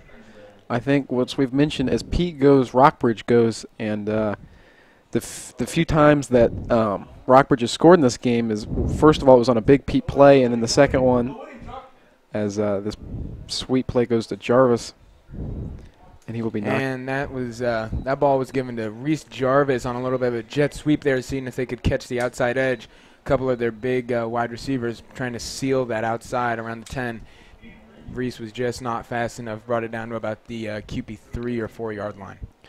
But to continue what I was talking about, the second play that came up for a touchdown was not necessarily a play made by Pete, but his impact where they faked a handoff to him and all the QPs swarmed Pete, and Tweehouse was able to take off and score. it really is. Pete is just really the heart and soul of this offense for the Bruins. Yeah, and it looks like they've got a little bit of an ISO coverage out here with Evan Rotterman and Talon Kempf, I believe, on the outside. And that's exactly who they're going to go to, and that is a touchdown for the Rockbridge Bruins. You know, I saw that setup out there, and I was hoping that maybe Talon would try and give Evan a little bit more of a cushion, but it looks like they took a little bit of an advantage of it. Well, that was great noticing by you, Kieran, as you saw it before the play even happened. That was just a one-on-one on the right side, and Rotterman just made the better play against Kemp, and the Bruins were able to punch it in for the third time. Will Norris lines up the PAT here for the Cupies. Looks like they're looking to crash down hard, possibly cut the lead a little shorter. And line is blown up by Tamarius and Aaron Rowley, but they do not get to it. You're certainly right. Aaron Rowley, in particular, was close to blocking the extra point, but Norris just got it up and over the outstretched arm of Aaron. It kind of looked like he sent his big 200-pound middle linebacker Tamarius in to kind of lead the way, and then used his explosive speed to come up over the flat and center.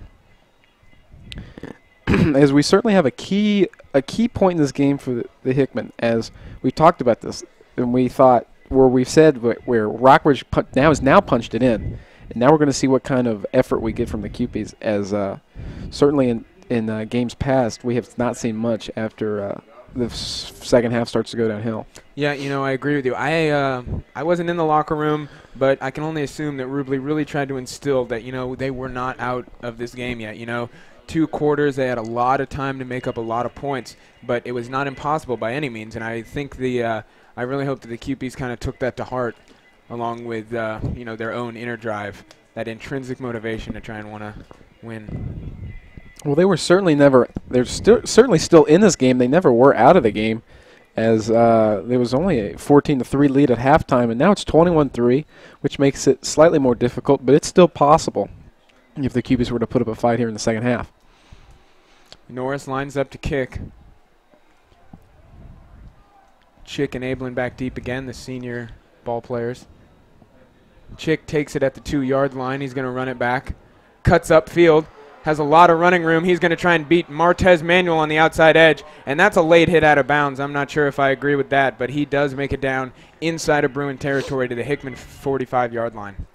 As a couple of nice blocks there by the Hickman upman there on the kickoff, as a great starting field position for the Cupies. We mentioned that we're just worried about their effort, and this nice field position obviously is going to give them a little better feeling about this offensive drive. Yeah. You know, I think some of that, it looks like they're going to put, I would hope that they would put Kotwitz back in as a wide receiver. I think they could really use his speed on the outside edge. I think that's somewhere where they've been lacking so far. The somewhat inexperienced Padgett, only 1 varsity season on him. I think that it would be good to have a more experienced player out there on the outside.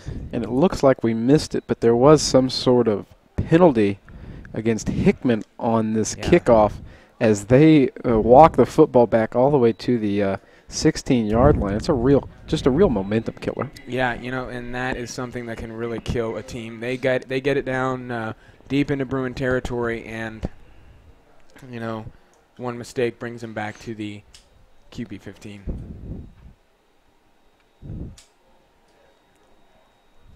Justin Kundert back in for the Cupies.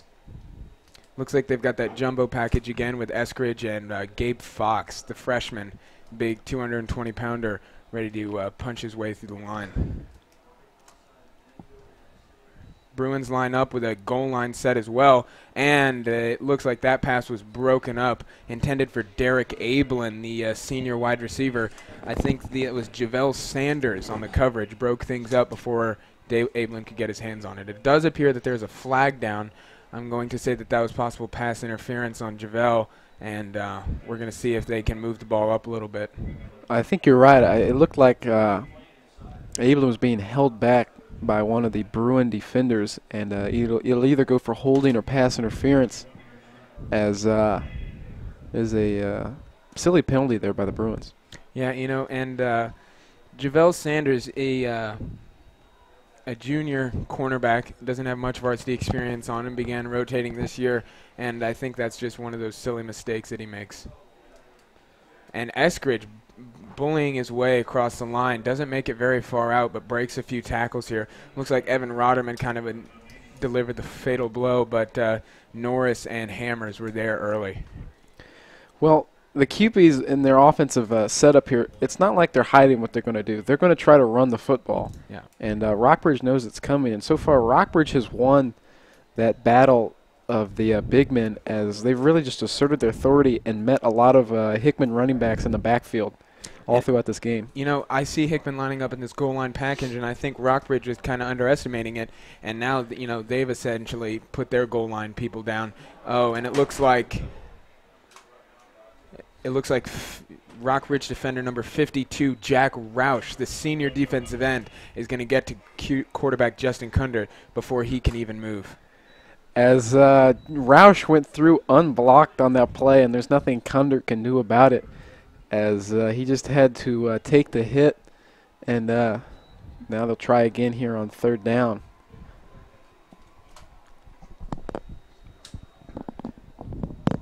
It appears as Kundert is getting a little upset here with some of his own play here. Looks like he was kind of jabbing away at the sidelines. Maybe he didn't like the play call. But as I was saying, it looks like Rockbridge is lining up in a 5-2 goal line set with 2 hard-hitting safeties deep. And I just wonder if that is applying almost too much pressure for the QPs to handle with the run, or to Kundert as he tries to pass. As it looks like there was miscommunication on that play, as both Abelin and Kundert were visibly upset, as maybe some sort of a poor play call, or I'm not sure what happened, but Abelin kept running down the field, and Kundert threw it as almost as if Abelin was supposed to come back for that football.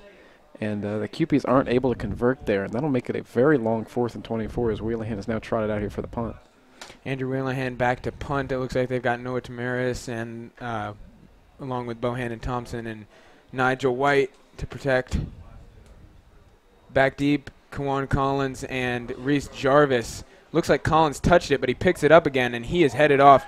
He is off to the races here, coming around the sidelines. Looks like he's going to match up with Jeremiah Kent, and he keeps going, inching his way, tiptoeing along the 30-yard line for the QPs, and it appears a late hit out of bounds on the QPs. Looks like they assumed that Collins stepped out soon enough before a hit was delivered by, I believe, Bohannon Thompson. I think you're right. That was Thompson on the late hit, and that play could have been devastating for the Bruins, as Collins sort of accidentally touched the football, and that made it a live football, but he was able to run back, pick up the football, and I don't know if it was the breakdown in that play and just sort of madness happened, but he was able to run a lengthy way of the field, and now this penalties here, as it looks like it'll actually be personal fouls on both sides, which will offset and keep it where it is, but that was seriously a nice play there or a nice return by Collins. Yeah, I think you're exactly right, Matt. I think that just the chaos that ensued as soon as Collins touched the ball kind of set the QPs off edge, and they weren't able to recover fast enough before he made a decent play with his legs.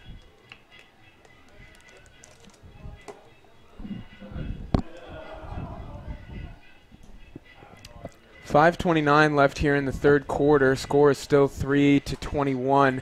Bruins lead the QPs here in the 2017 Providence Bowl. I'm not quite sure what the QPs' game plan is, but I can only assume that what they're going to do is try and stop the dynamic running of Trevor Tweehouse and Nate Pete so they can eventually get the ball back and try to move it back the other way. Well, the defense, I thought, has been all right so far for the QPs. I mean, when you have a player like Pete, you have to expect you're going to give up a few big plays. But they've been able to limit him for the most part. It's just those, like we've mentioned, those big plays that they do give up have been really big plays and have all gone for touchdowns. Yeah, and I agree. You know, this is something that I see in a lot of high school players that plan to go collegiate and eventually do. Pete has this tenacity to him where he does not quit. He knows his team is ahead, and he knows that he's faster than a lot of these guys, but you do not see him running any shorter or any slower than he does when he comes out in the game.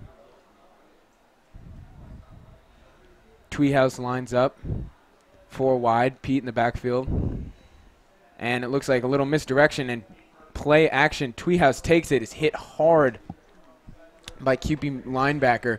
Looks like that was Noah Tamarius.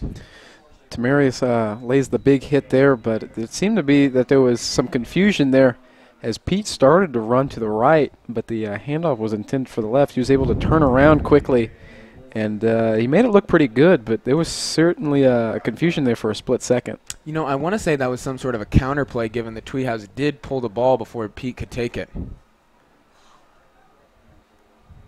Same formation. Norris leads the block, and Tweehouse is off to the races again. Looks like he stumbles, and a QB defender, Jeremiah Kent and Cameron Chick, catch up to him to set him down at the Hickman 15-yard line. There was nothing really extraordinary about that play. It was just a simple QB run as there was a fake to Pete, and Tweehouse was off as he comes up limping just a little bit on that play. But he appears to be all right. Yeah. And, you know, we haven't seen much from the Rockbridge receiving core. A few long, good throws, but I would really expect to maybe in this red zone, especially with a lead like this, them try to get some of their younger athletes some more reps. And Tweehouse straight up the middle, a huge hole big enough to drive a truck through, gets it down to the QB 5-yard line. Well, the Bruins' offensive line so far in the second half is just having their way with the big boys for Hickman. As you mentioned, you could have driven a car or a truck or maybe even a plane to that hole. Yeah, you know, the Bruins offensive line is riddled with impressive seniors. Kobe Brandt, Don Hammers, Grant Fougier, Jack Roush, all of them extremely impressive blockers, good hand placement, all around impressive players when they're down there in the trenches. And I think they're really kind of giving the Hickman defensive line a run for its money. One of the stronger points of Hickman, that's got to be tough for the QBs to see. As that run play was good for about a yard or two for Pete. That'll bring up second and goal from the 3. And Tweehouse is going to take it up the middle. He's one-on-one with Tamarius, and he brings it to the pylon. Second touchdown on the night rushing for Trevor Tweehouse. He's having a good game tonight. As again, it was just one of those simple QB runs, and as soon as he got the corner, it was easy just to walk into the end zone for Tweehouse. As the Rockbridge Bruins are starting to pour it on here in the second half against Hickman. You know, I have Tweehouse came into the game, in my mind, as an impressive pocket passer. He was made a really good a few throws against Battle, but tonight he has really shown that he can be a dual-threat quarterback. He is not someone to be underestimated, especially with his legs. Well, looking at his season stats for this year, he does have quite a few carries as he has 49 yards as that number, or as that total certainly is increasing tonight. And he also has 2 previous rushing touchdowns. That'll make it 4 on the year with 2 tonight. But as you mentioned, he's had issues throwing the football this year, even though we know him to be a great pocket passer. He has a completion percentage of only 44% this year, which is certainly not what you want from your starting quarterback. But his legs are what beating the QBs tonight. Yeah. And, you know, I think that kind of speaks onto how important this game is. You know, Rockbridge has gone into a lot of games this year looking to show the Mid-Missouri teams what they're made of. And in this game, this big crosstown rivalry, running along one yellow dotted line all the way down to the south side of Columbia, the intensity that's been brought to this game, players are doubling their season stats.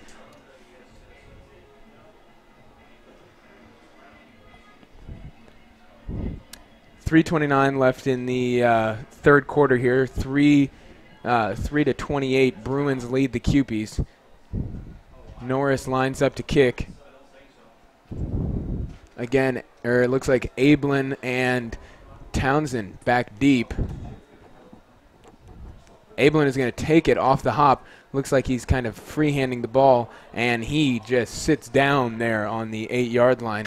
Ablin doesn't appear like he wanted to run much further. I think he's got some sort of quad contusion or quad cramp that he's gripping his leg here on the 10 numbers. Well, you mentioned Ablin went down, and Chick is getting some help on the sideline as well, as that's why he wasn't out there for the kickoff. Chick appears to be all right, though, as I was watching him during that kickoff. Looks like there was just an issue with his shoulder pads, but we certainly now have to worry about Ablin, as he is down currently. And, you know, it's The sun has gone down, but it's still a hot evening. These guys are sweating a lot, and if they're not staying hydrated, then they need to. You know, get on that. You know, there's some safety hazards that come in with things like that. We don't want to see anyone get hurt. Well, you mentioned it was hot. It certainly is not quite fall yet here in mid-Missouri, as it was scorching hot this afternoon. But we're in a cool, air-conditioned press box tonight, and I am enjoying it thoroughly. I am as well, Matt. Justin Kundert again leading the QBs from their own 9-yard line. Looks like they've got a long field to go, but I'm not sure they're going to be able to match up against this Bruins defense, as they've shown that they are not willing to extend the QB play count anymore. As if you're Hickman here, I think we just have to see something different. They have, tried this offense, as it looks like we may get a different look, as Kundert will be not under center for this next play. However, there is a penalty, and I believe it's for delay of game. Yeah, you know, I think the Hickman sideline wasn't necessarily watching the clock there, as they were talking things over with their players, and they ran out of time there. Actually, it was an illegal substitution, as there was too many men on the field. That's the second time that's happened tonight, as penalties have hurt both teams. It's been a fairly clean ball game. However, silly penalties, it's not what Hickman needs right now. And, you know, I think that was a freshman Gabe Fox and senior William Swartz, two big redhead guys that run the inside of the QB's offensive line, sometimes often get confused even here at Hickman High School and among the team. I think that the coaches themselves sent too many men out on the field. And a good run by Eskridge up to the QB 10-yard line. Looks like he carried a couple Bruin defenders with him, showing off some of his strength. And that could have been a disastrous play for the QBs, as the snap was high and to the right. But Kundert was able to snare it with one hand and hand it off to Eskridge, as they were lucky to even get a few yards out of that play. As if that snap went wild, it would have been mayhem here at Hickman High School. You know, and again, even with the slightly lighter package with just Kundert 3 out wide and Eskridge in the backfield, the Bruins are still really trying to bring the boom down on the QBs tonight. I think they're still going 5 down on the line, along with a linebacker possibly crashing in from either the left or the right wing. And it does not look like the QB offensive line has been able to handle it thus far. That'll bring up a 3rd and 9 for the QBs, and it's certainly a key play here, as if they have to punt it away again to Rockbridge, it may be devastating.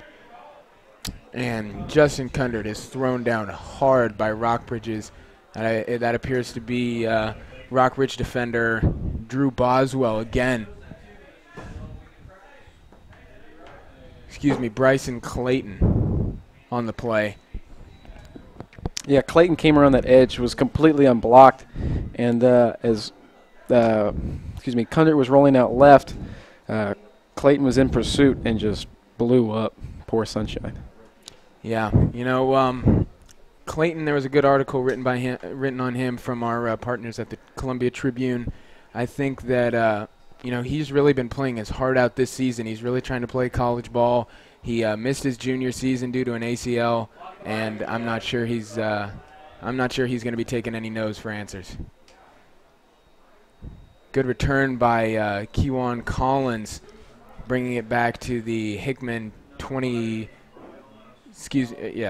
Hickman 23-yard line. That is his, I think, 4th return of the night for 20-plus yards. He's really been dynamic at that position, and I think that it's really been instrumental in setting field position for some of these Bruin drives that have ended in Tweed House rushing touchdowns. Well, you mentioned a nice return on the last possession. That he had another nice return, and it was negated on block in the back, and we had another block in the back penalty here, as but there was an offsetting personal foul by the QBs, and we'll see where they mark it, as there was multiple flags down on the play, and the ball will be down back much farther than the initial return was. So Rockbridge is going to take over on the QB 34-yard line.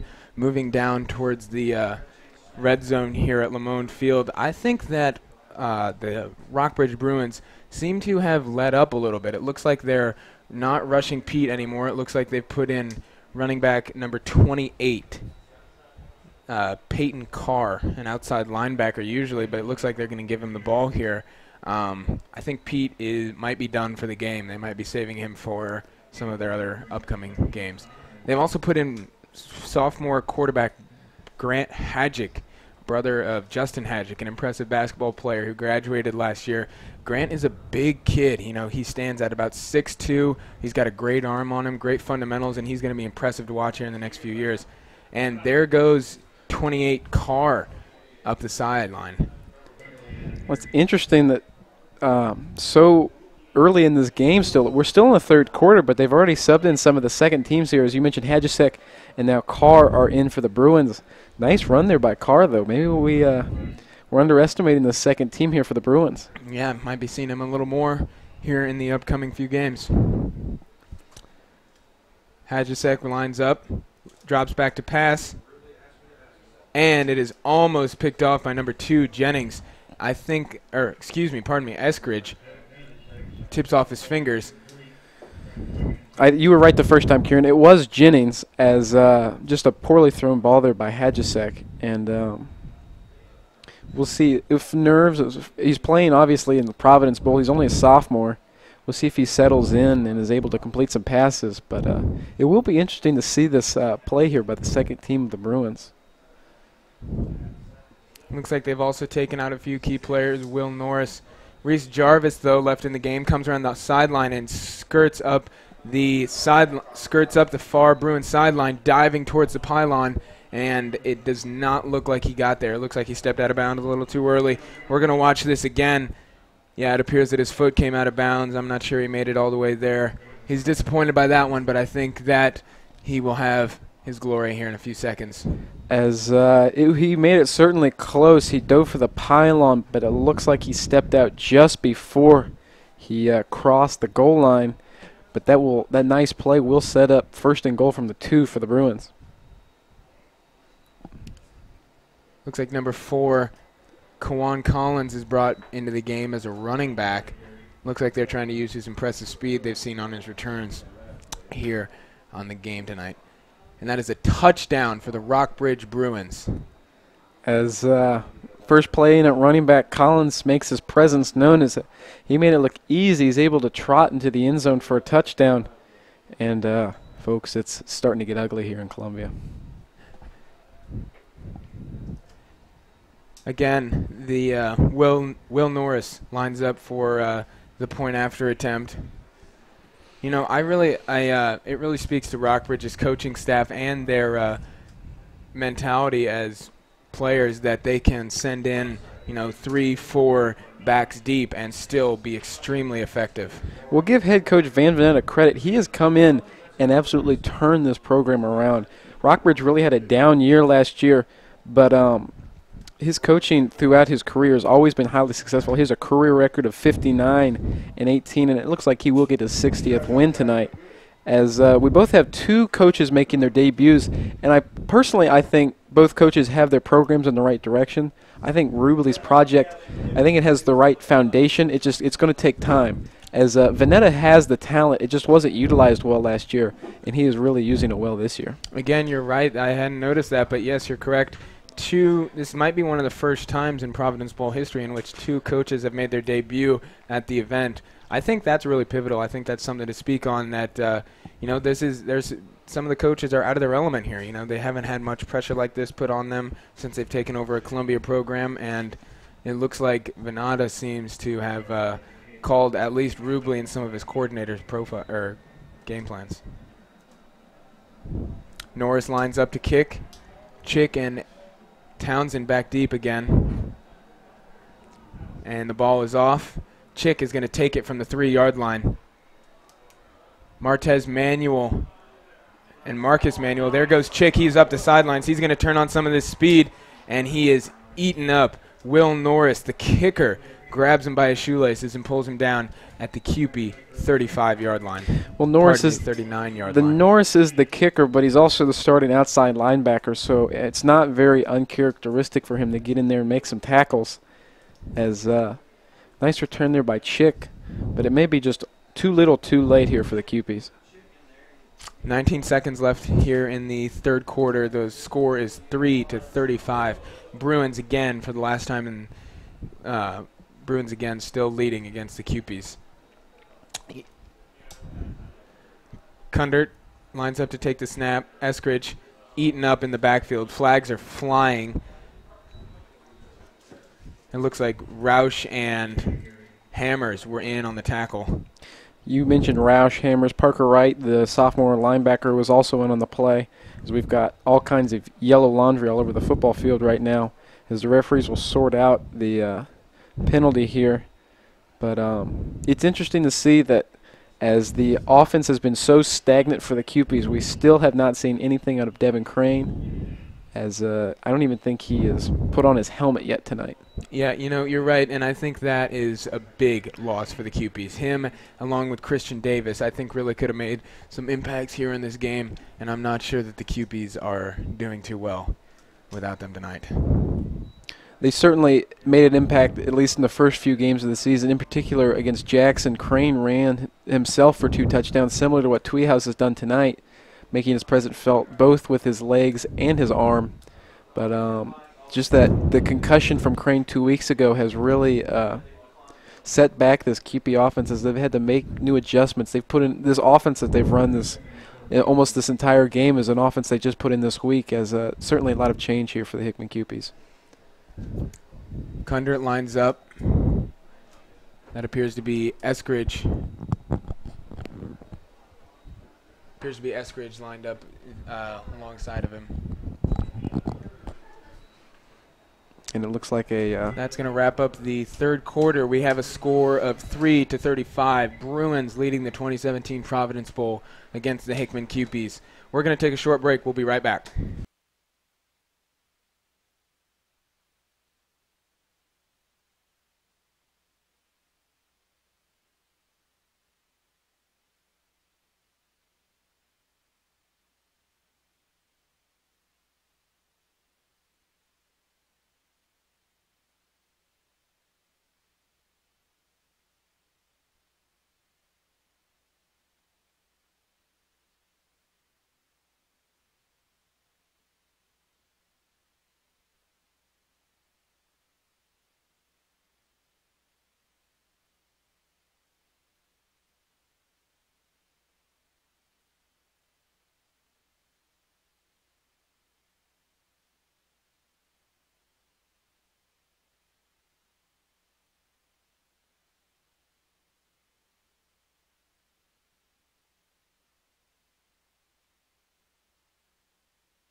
Back with the 2017 Providence Bowl, the Hickman QPs against the Rockbridge Bruins, and it looks like the QPs will be swallowed up here at their own, at the 35-yard line.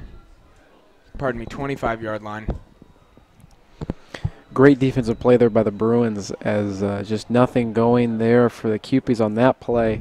There was more Bruins in the backfield than there were blockers for the QPs. Is just an ugly play all around for Hickman.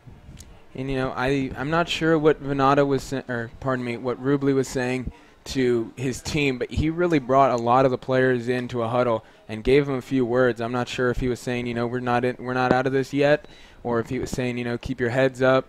But he's really trying to make an impression on them in the fourth quarter. And it looks like that was QP running back Shamiron Townsend with the carry.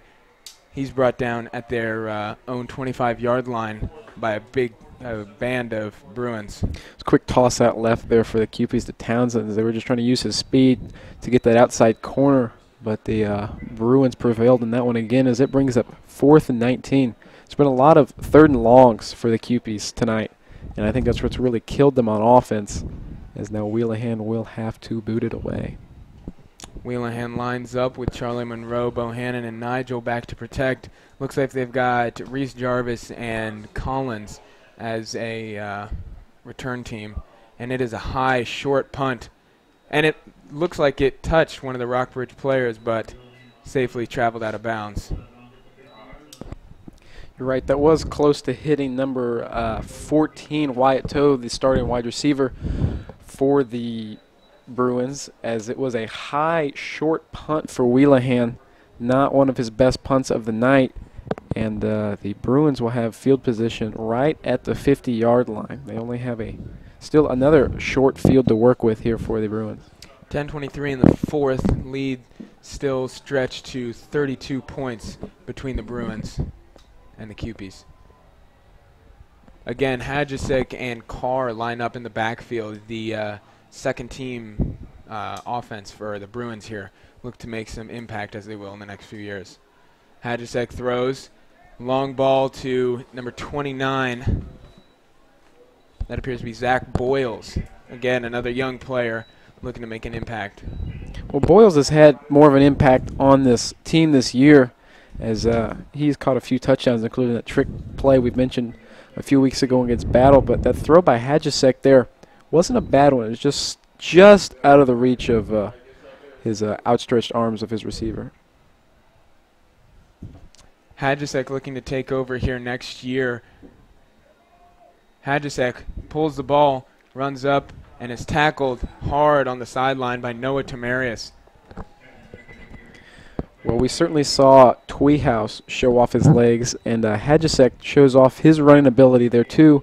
Not quite as successful as Tweehouse has been tonight, but nonetheless, still not a bad little run play. It makes it third and manageable, as that's something that the Cupies certainly haven't had, and the Bruins have also struggled to get, but they will have 3rd and 6 here. Pardon me, that was Sean Yockey, senior defensive end, on the tackle. Hadjisek takes the snap, passes it off to Carr, who runs up the middle, a few shifty shakes, and he digs his way up onto the Bruin, up into the Cupie territory at the 42-yard line. Well, you mentioned some good moves there by Carr. He was able to just shimmy his way around a few Cupie tacklers. Just good footwork there by the running back, as he's able to cut up and get that 6.5 yards they needed for the first down, and that'll give the Bruins a fresh set of downs. Peyton Carr, listed as a 6 foot, 165-pound sophomore. Isn't even listed on the roster as a running back. He's listed as an outside linebacker, but it appears that he is going to take over here for the rest of the game. Incomplete pass by Hadjisek to wide receiver Zach Boyles. Well, when you start looking at this Rockbridge offense and defense for the future, you have to be really excited about this current sophomore class. You've got Hadjisek and Carr both in a quarterback and running back. You've got Boyles, the wide receiver. You've got 2 starting linebackers in Logan Redding, or excuse me, not Logan Redding, but Will Norris and Parker Wright. Those are 2 sophomores. So you just really have to be excited about this Rockbridge team here in a few years. And an impressive run by Carr, leaping to get over the 30-yard line. It looks like he is trying to show his worth here on the Bruins team, really putting in everything he's got. I mentioned Logan Redding, and while he's not a linebacker, he too is also a sophomore. So this sophomore class for the Rockbridge Bruins is certainly going to make an impact this year, next year, and the year after that. Yeah, we've still got a lot of football to play here in the fall season, so I hope that the sophomores can get a little more experience under them and possibly have a great 2018-2019 season. 9 minutes left here in the fourth quarter. Lead remains at 32 for the Bruins. And a long run by Carr right up the middle, tackled by, that appears to be Shondarius Rowland, the senior cornerback, number 1 for the Cupies. As we're getting to that point there where we always worry, where the Cupies just seems like they're starting to lay down and admit defeat, as the running holes keep getting bigger and bigger, and the tackling for the for the Cupies just continues to get weaker and weaker. Hadjisek lines up, Carr to his right, his left. Short pass out to number 14, Wyatt Toe, who lays the boom down on, I believe that is Felix Pippinger for the Cupies. As Toe is a junior, wide receiver, so he will certainly step up here next year and be one of the senior leaders, as we are certainly getting a good look at the future of the Rockbridge Bruins here tonight, here in the fourth quarter of the Providence Bowl. As it's just fun to see what we're going to have to look forward to the next few years here in Columbia, Missouri. Yeah, a good look from the Hickman underclassmen as well, as they've rotated in on defense to get some of their younger players some more support. Pass to Carr, quick pitch from Hadjisek, who runs over a QP defender in for the touchdown. That was an impressive play. That was a hard hit. You're exactly right. Carr just had his way there with the QP defender. I believe that was number 88. That is Armin Balasic. He is a junior, as there's a flag on the play. We'll see if this is going to negate the touchdown or not, as the scoreboard currently says 41-3, but we'll see what happens after this penalty here. Hadjisek looks confused himself. He's walking towards the sideline, not sure whether he should leave the field or whether he's going to set up the tee, and it appears he's going to do the later. Norris going to take this PAT for the Bruins. As the penalty was an unsportsmanlike conduct call against the Bruins. We've had several of those tonight, but the touchdown will still stand, and that makes our score 41-3 with 7:39 left here in the fourth quarter. And, you know, I'm not necessarily sure that was meant to taunt the QBs at all. I think that there was a 16-year-old Carr who was extremely happy about that touchdown that he just made. A nice block there by the QBs. As that was number 20. Norris's kick is blocked by number 20, Felix Pippinger, the sophomore linebacker and safety for the QPs. Also a running back for their JV team. He's been making a lot of impact, hopefully going to be calling his name in the next few years, if not by the end of the season. As the blocking just simply broke down there for the Bruins on that extra point, as Pippinger was just able to cut through that, the blocking of the Bruins, and just stick up his paws and knock down the extra point attempt. Looks like this might be one of the last few drives here for the QPs. It seems that the Bruins have really been controlling the clock as well tonight, and they're going to kick it off with 7:39 left in the fourth quarter here tonight at the 2017 Providence Bowl. Lead is extended to 38 for the Bruins. As if we just think about where we started in this game, the Bruins have had 41 unanswered, as after a successful fourth down stop for the Bruins, or excuse me, for the QPs, led to a field goal by Wheelahan to open up the scoring. It's certainly been all Bruins after that. Norris is going to line up to kick here from the Bruin 25-yard line. Chick and Townsend again back deep to return this. And the kick is away here for the Rockbridge Bruins. Chick is going to field it at the 10. Tries to make a cut to the outside. Hopefully he can cut that edge. And a little pushing and shoving here. And the Bruins don't really like that. A swarm of Rockbridge players takes down Chick into his own sideline right in front of his teammates. As Chick just tried to get the corner there, but was unsuccessful. As you mentioned, there was a little shoving there by Chick. There is a flag on the play, and I believe that is what was called, as this will give the QPs more poor field position to start their drives. As it's always dangerous, too, to see when sort of that extracurricular activity happens near the opposing sideline. As there was plenty of Rockbridge players over here on the Hickman sideline, it's always dangerous, as a fight can break up pretty easily that way. Looks like the Rockbridge defense has rotated in some of its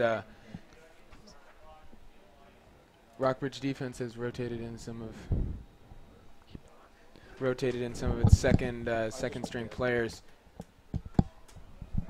And Townsend takes the ball, and he is off to the races. He is going to be running against Marcus Manuel and Townsend. Shamiron Townsend in for his first varsity touchdown. That's the sophomore basketball player translated into a football player who just gave the Rockbridge Bruins a run for their money, literally.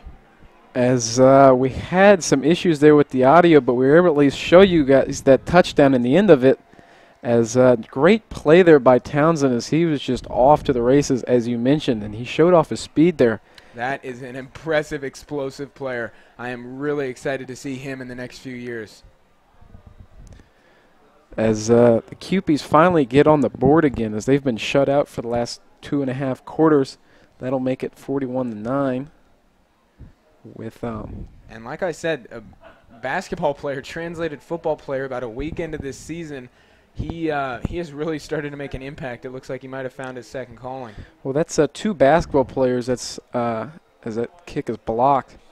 No good extra point for Wheelahan. You've mentioned Jennings tonight and Townsend as 2 basketball players, but are really making their impact on the football field tonight. Yeah, LaMarco Carter, another one that came in with that group of 3.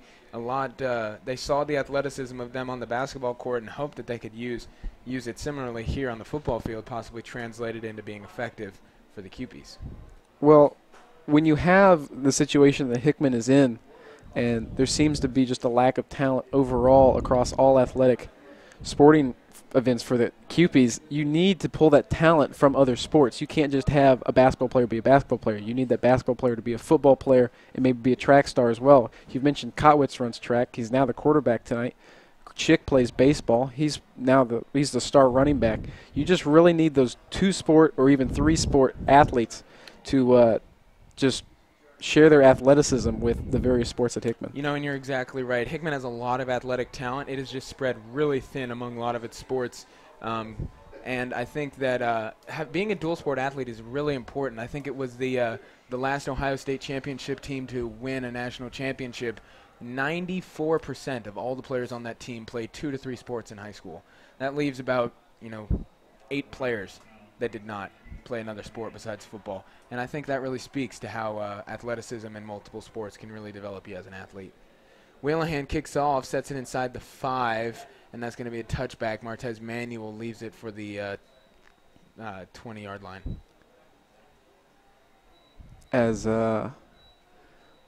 Hickman was finally able to get back on the board again, but the extra point came up short, as we mentioned. And it's just too little too late for the Cupies, as the Rockbridge Bruins have certainly just dominated the football game tonight.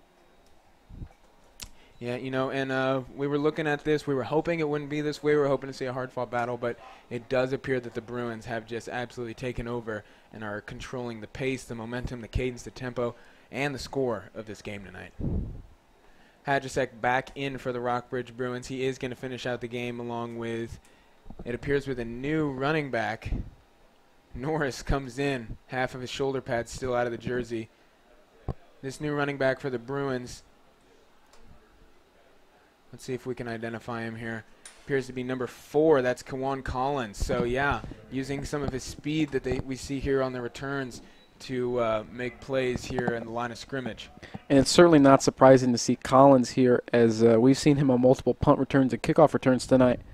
He just hasn't been utilized as much in the offense, but it looks like they're going to give him a few carries here to close out the game. Rockbridge lines up in a formation we haven't seen quite with them yet. A fullback back deep in the backfield along with Collins. And Collins is going to follow right up the tail of that fullback. It appears to be Norris. Collins, showing off some of his impressive speed, gets the first down and is run out of bounds at the QP 32-yard line. Nice play there. It's interesting. I believe, actually, that fullback is 28, Peyton Carr. And for him to switch, as he's still now in the backfield, and another Bruin checks into the game. I believe that is still Wyatt Toe, as he's been playing quite often this game. But now we've got Carr back in the backfield, as I believe he was the fullback on that last play. 3 out wide for the Bruins. Hadjasek is going to take this snap from the shotgun. It appears that the QB defense had been diversified to their second team. Hadjasek, showing his legs off, is going to take it upfield and is taken down inside, inbounds, which will leave the clock running.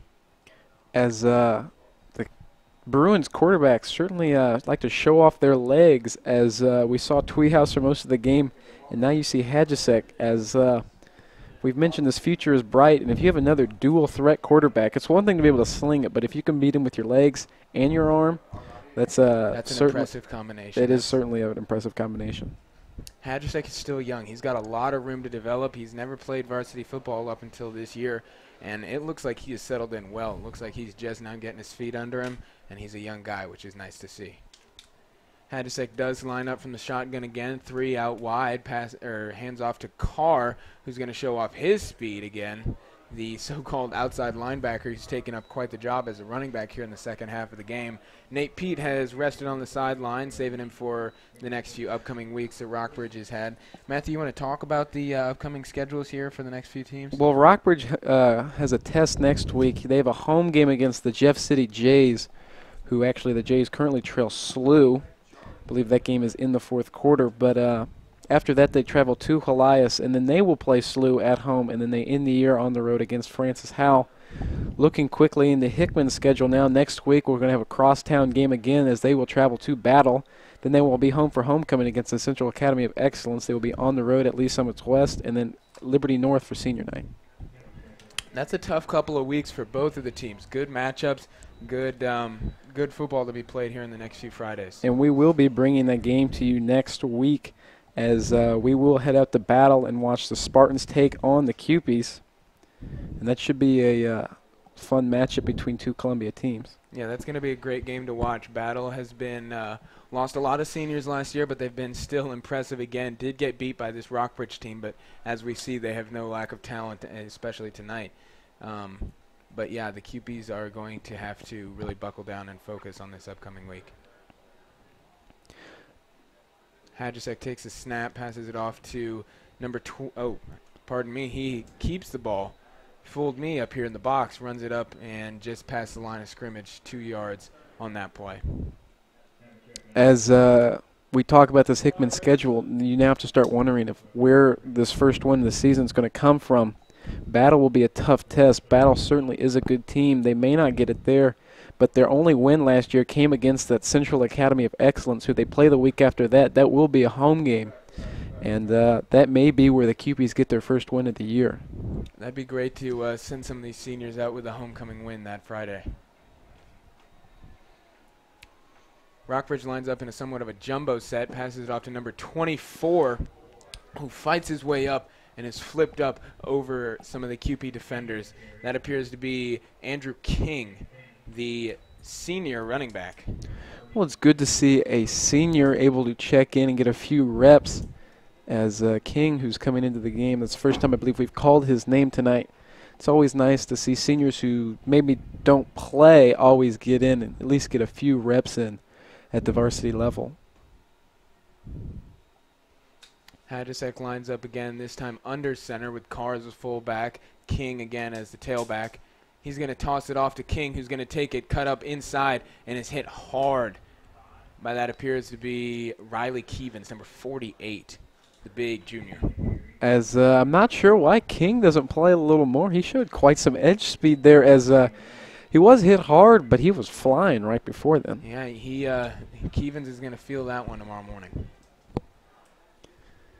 As we still have a nice crowd here on hand. It's a packed house, as it always is for the Providence Bowl, as some fans begin to file for the exits, but overall a real nice crowd tonight, just a great turnout all around by the city of Columbia.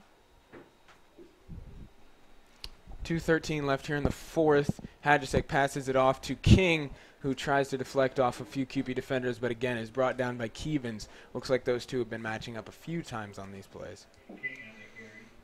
Well, Keevens is one of those players that are still in who does get some varsity reps at the usual times during a game. He's certainly making his impact felt here, coming up with tackles on the last two plays. And Keevens is just an all-around nice ball player. He really came to his debut last year with as a tight end against Battle. He had a long touchdown pass that brought Hickman up early in the game. As we have some sad news out of baseball, as the Indians' 22-game winning streak has finally come to a close with a 4-3 loss over the Royals tonight. Hadrusek looks to cut up field, but is swallowed up before he can make any plays with his feet by a bunch of QP defenders. A crib of QPs, I should say. as this game starts to dwindle down into the last minute. We've got 1:07 left here. Rockbridge still leads at 41-9 as they continue to just sort of work this clock here down into the final minute. Rockbridge certainly put up an impressive showing tonight. Wouldn't you say so, Kieran?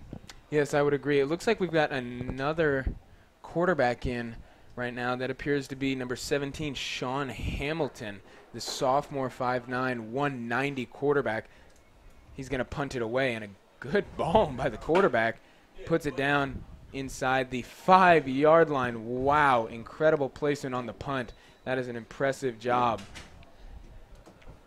As punters like Wheelahan should take note, that was a heck of a dime there by the punter as he's able to roll it down to the 1 and have it stop just right at that goal line. And the Bruins are able to down it within the own QP2. They'll be actually spot that on the 1-yard line as just a impressive punt there by the sophomore quarterback, I guess you could say. Yeah, it looks like the QPs have officially taken off most of their starters and have put in a second-team offense. Kundert's still at quarterback, given that they somewhat lack in that position, at least player-wise. And it looks like the football is loose. Rockbridge is going to fall on top of it, and they are not going to let the QPs go out easy tonight. That's a turnover for the Hickman QPs. I think there was a poor handoff there between Kundert and the running back as Kundert turned to hand it off, and all of a sudden the football was just tumbling across the football field as just more sloppy play by the QPs sort of is just like the exclamation point on the poor showing by the Hickman tonight.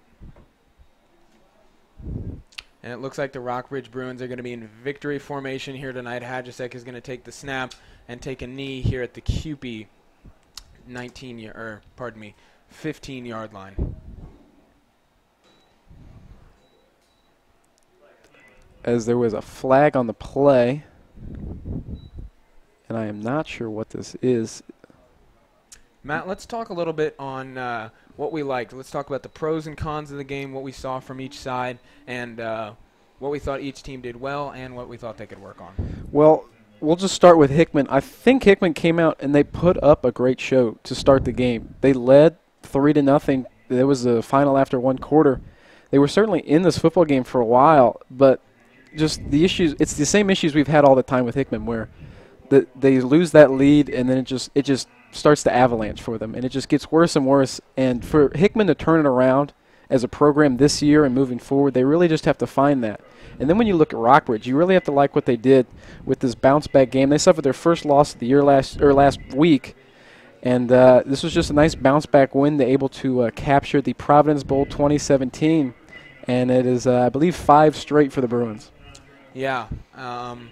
That's going to be our game tonight. Matt, I agree with everything you've said, and I think that we're going to see a lot to come from both teams. Good underclassmen, and we're going to send the Rockbridge Bruins seniors out tonight happy, and the Hickman QP seniors with a little bit of a sour taste in their mouth.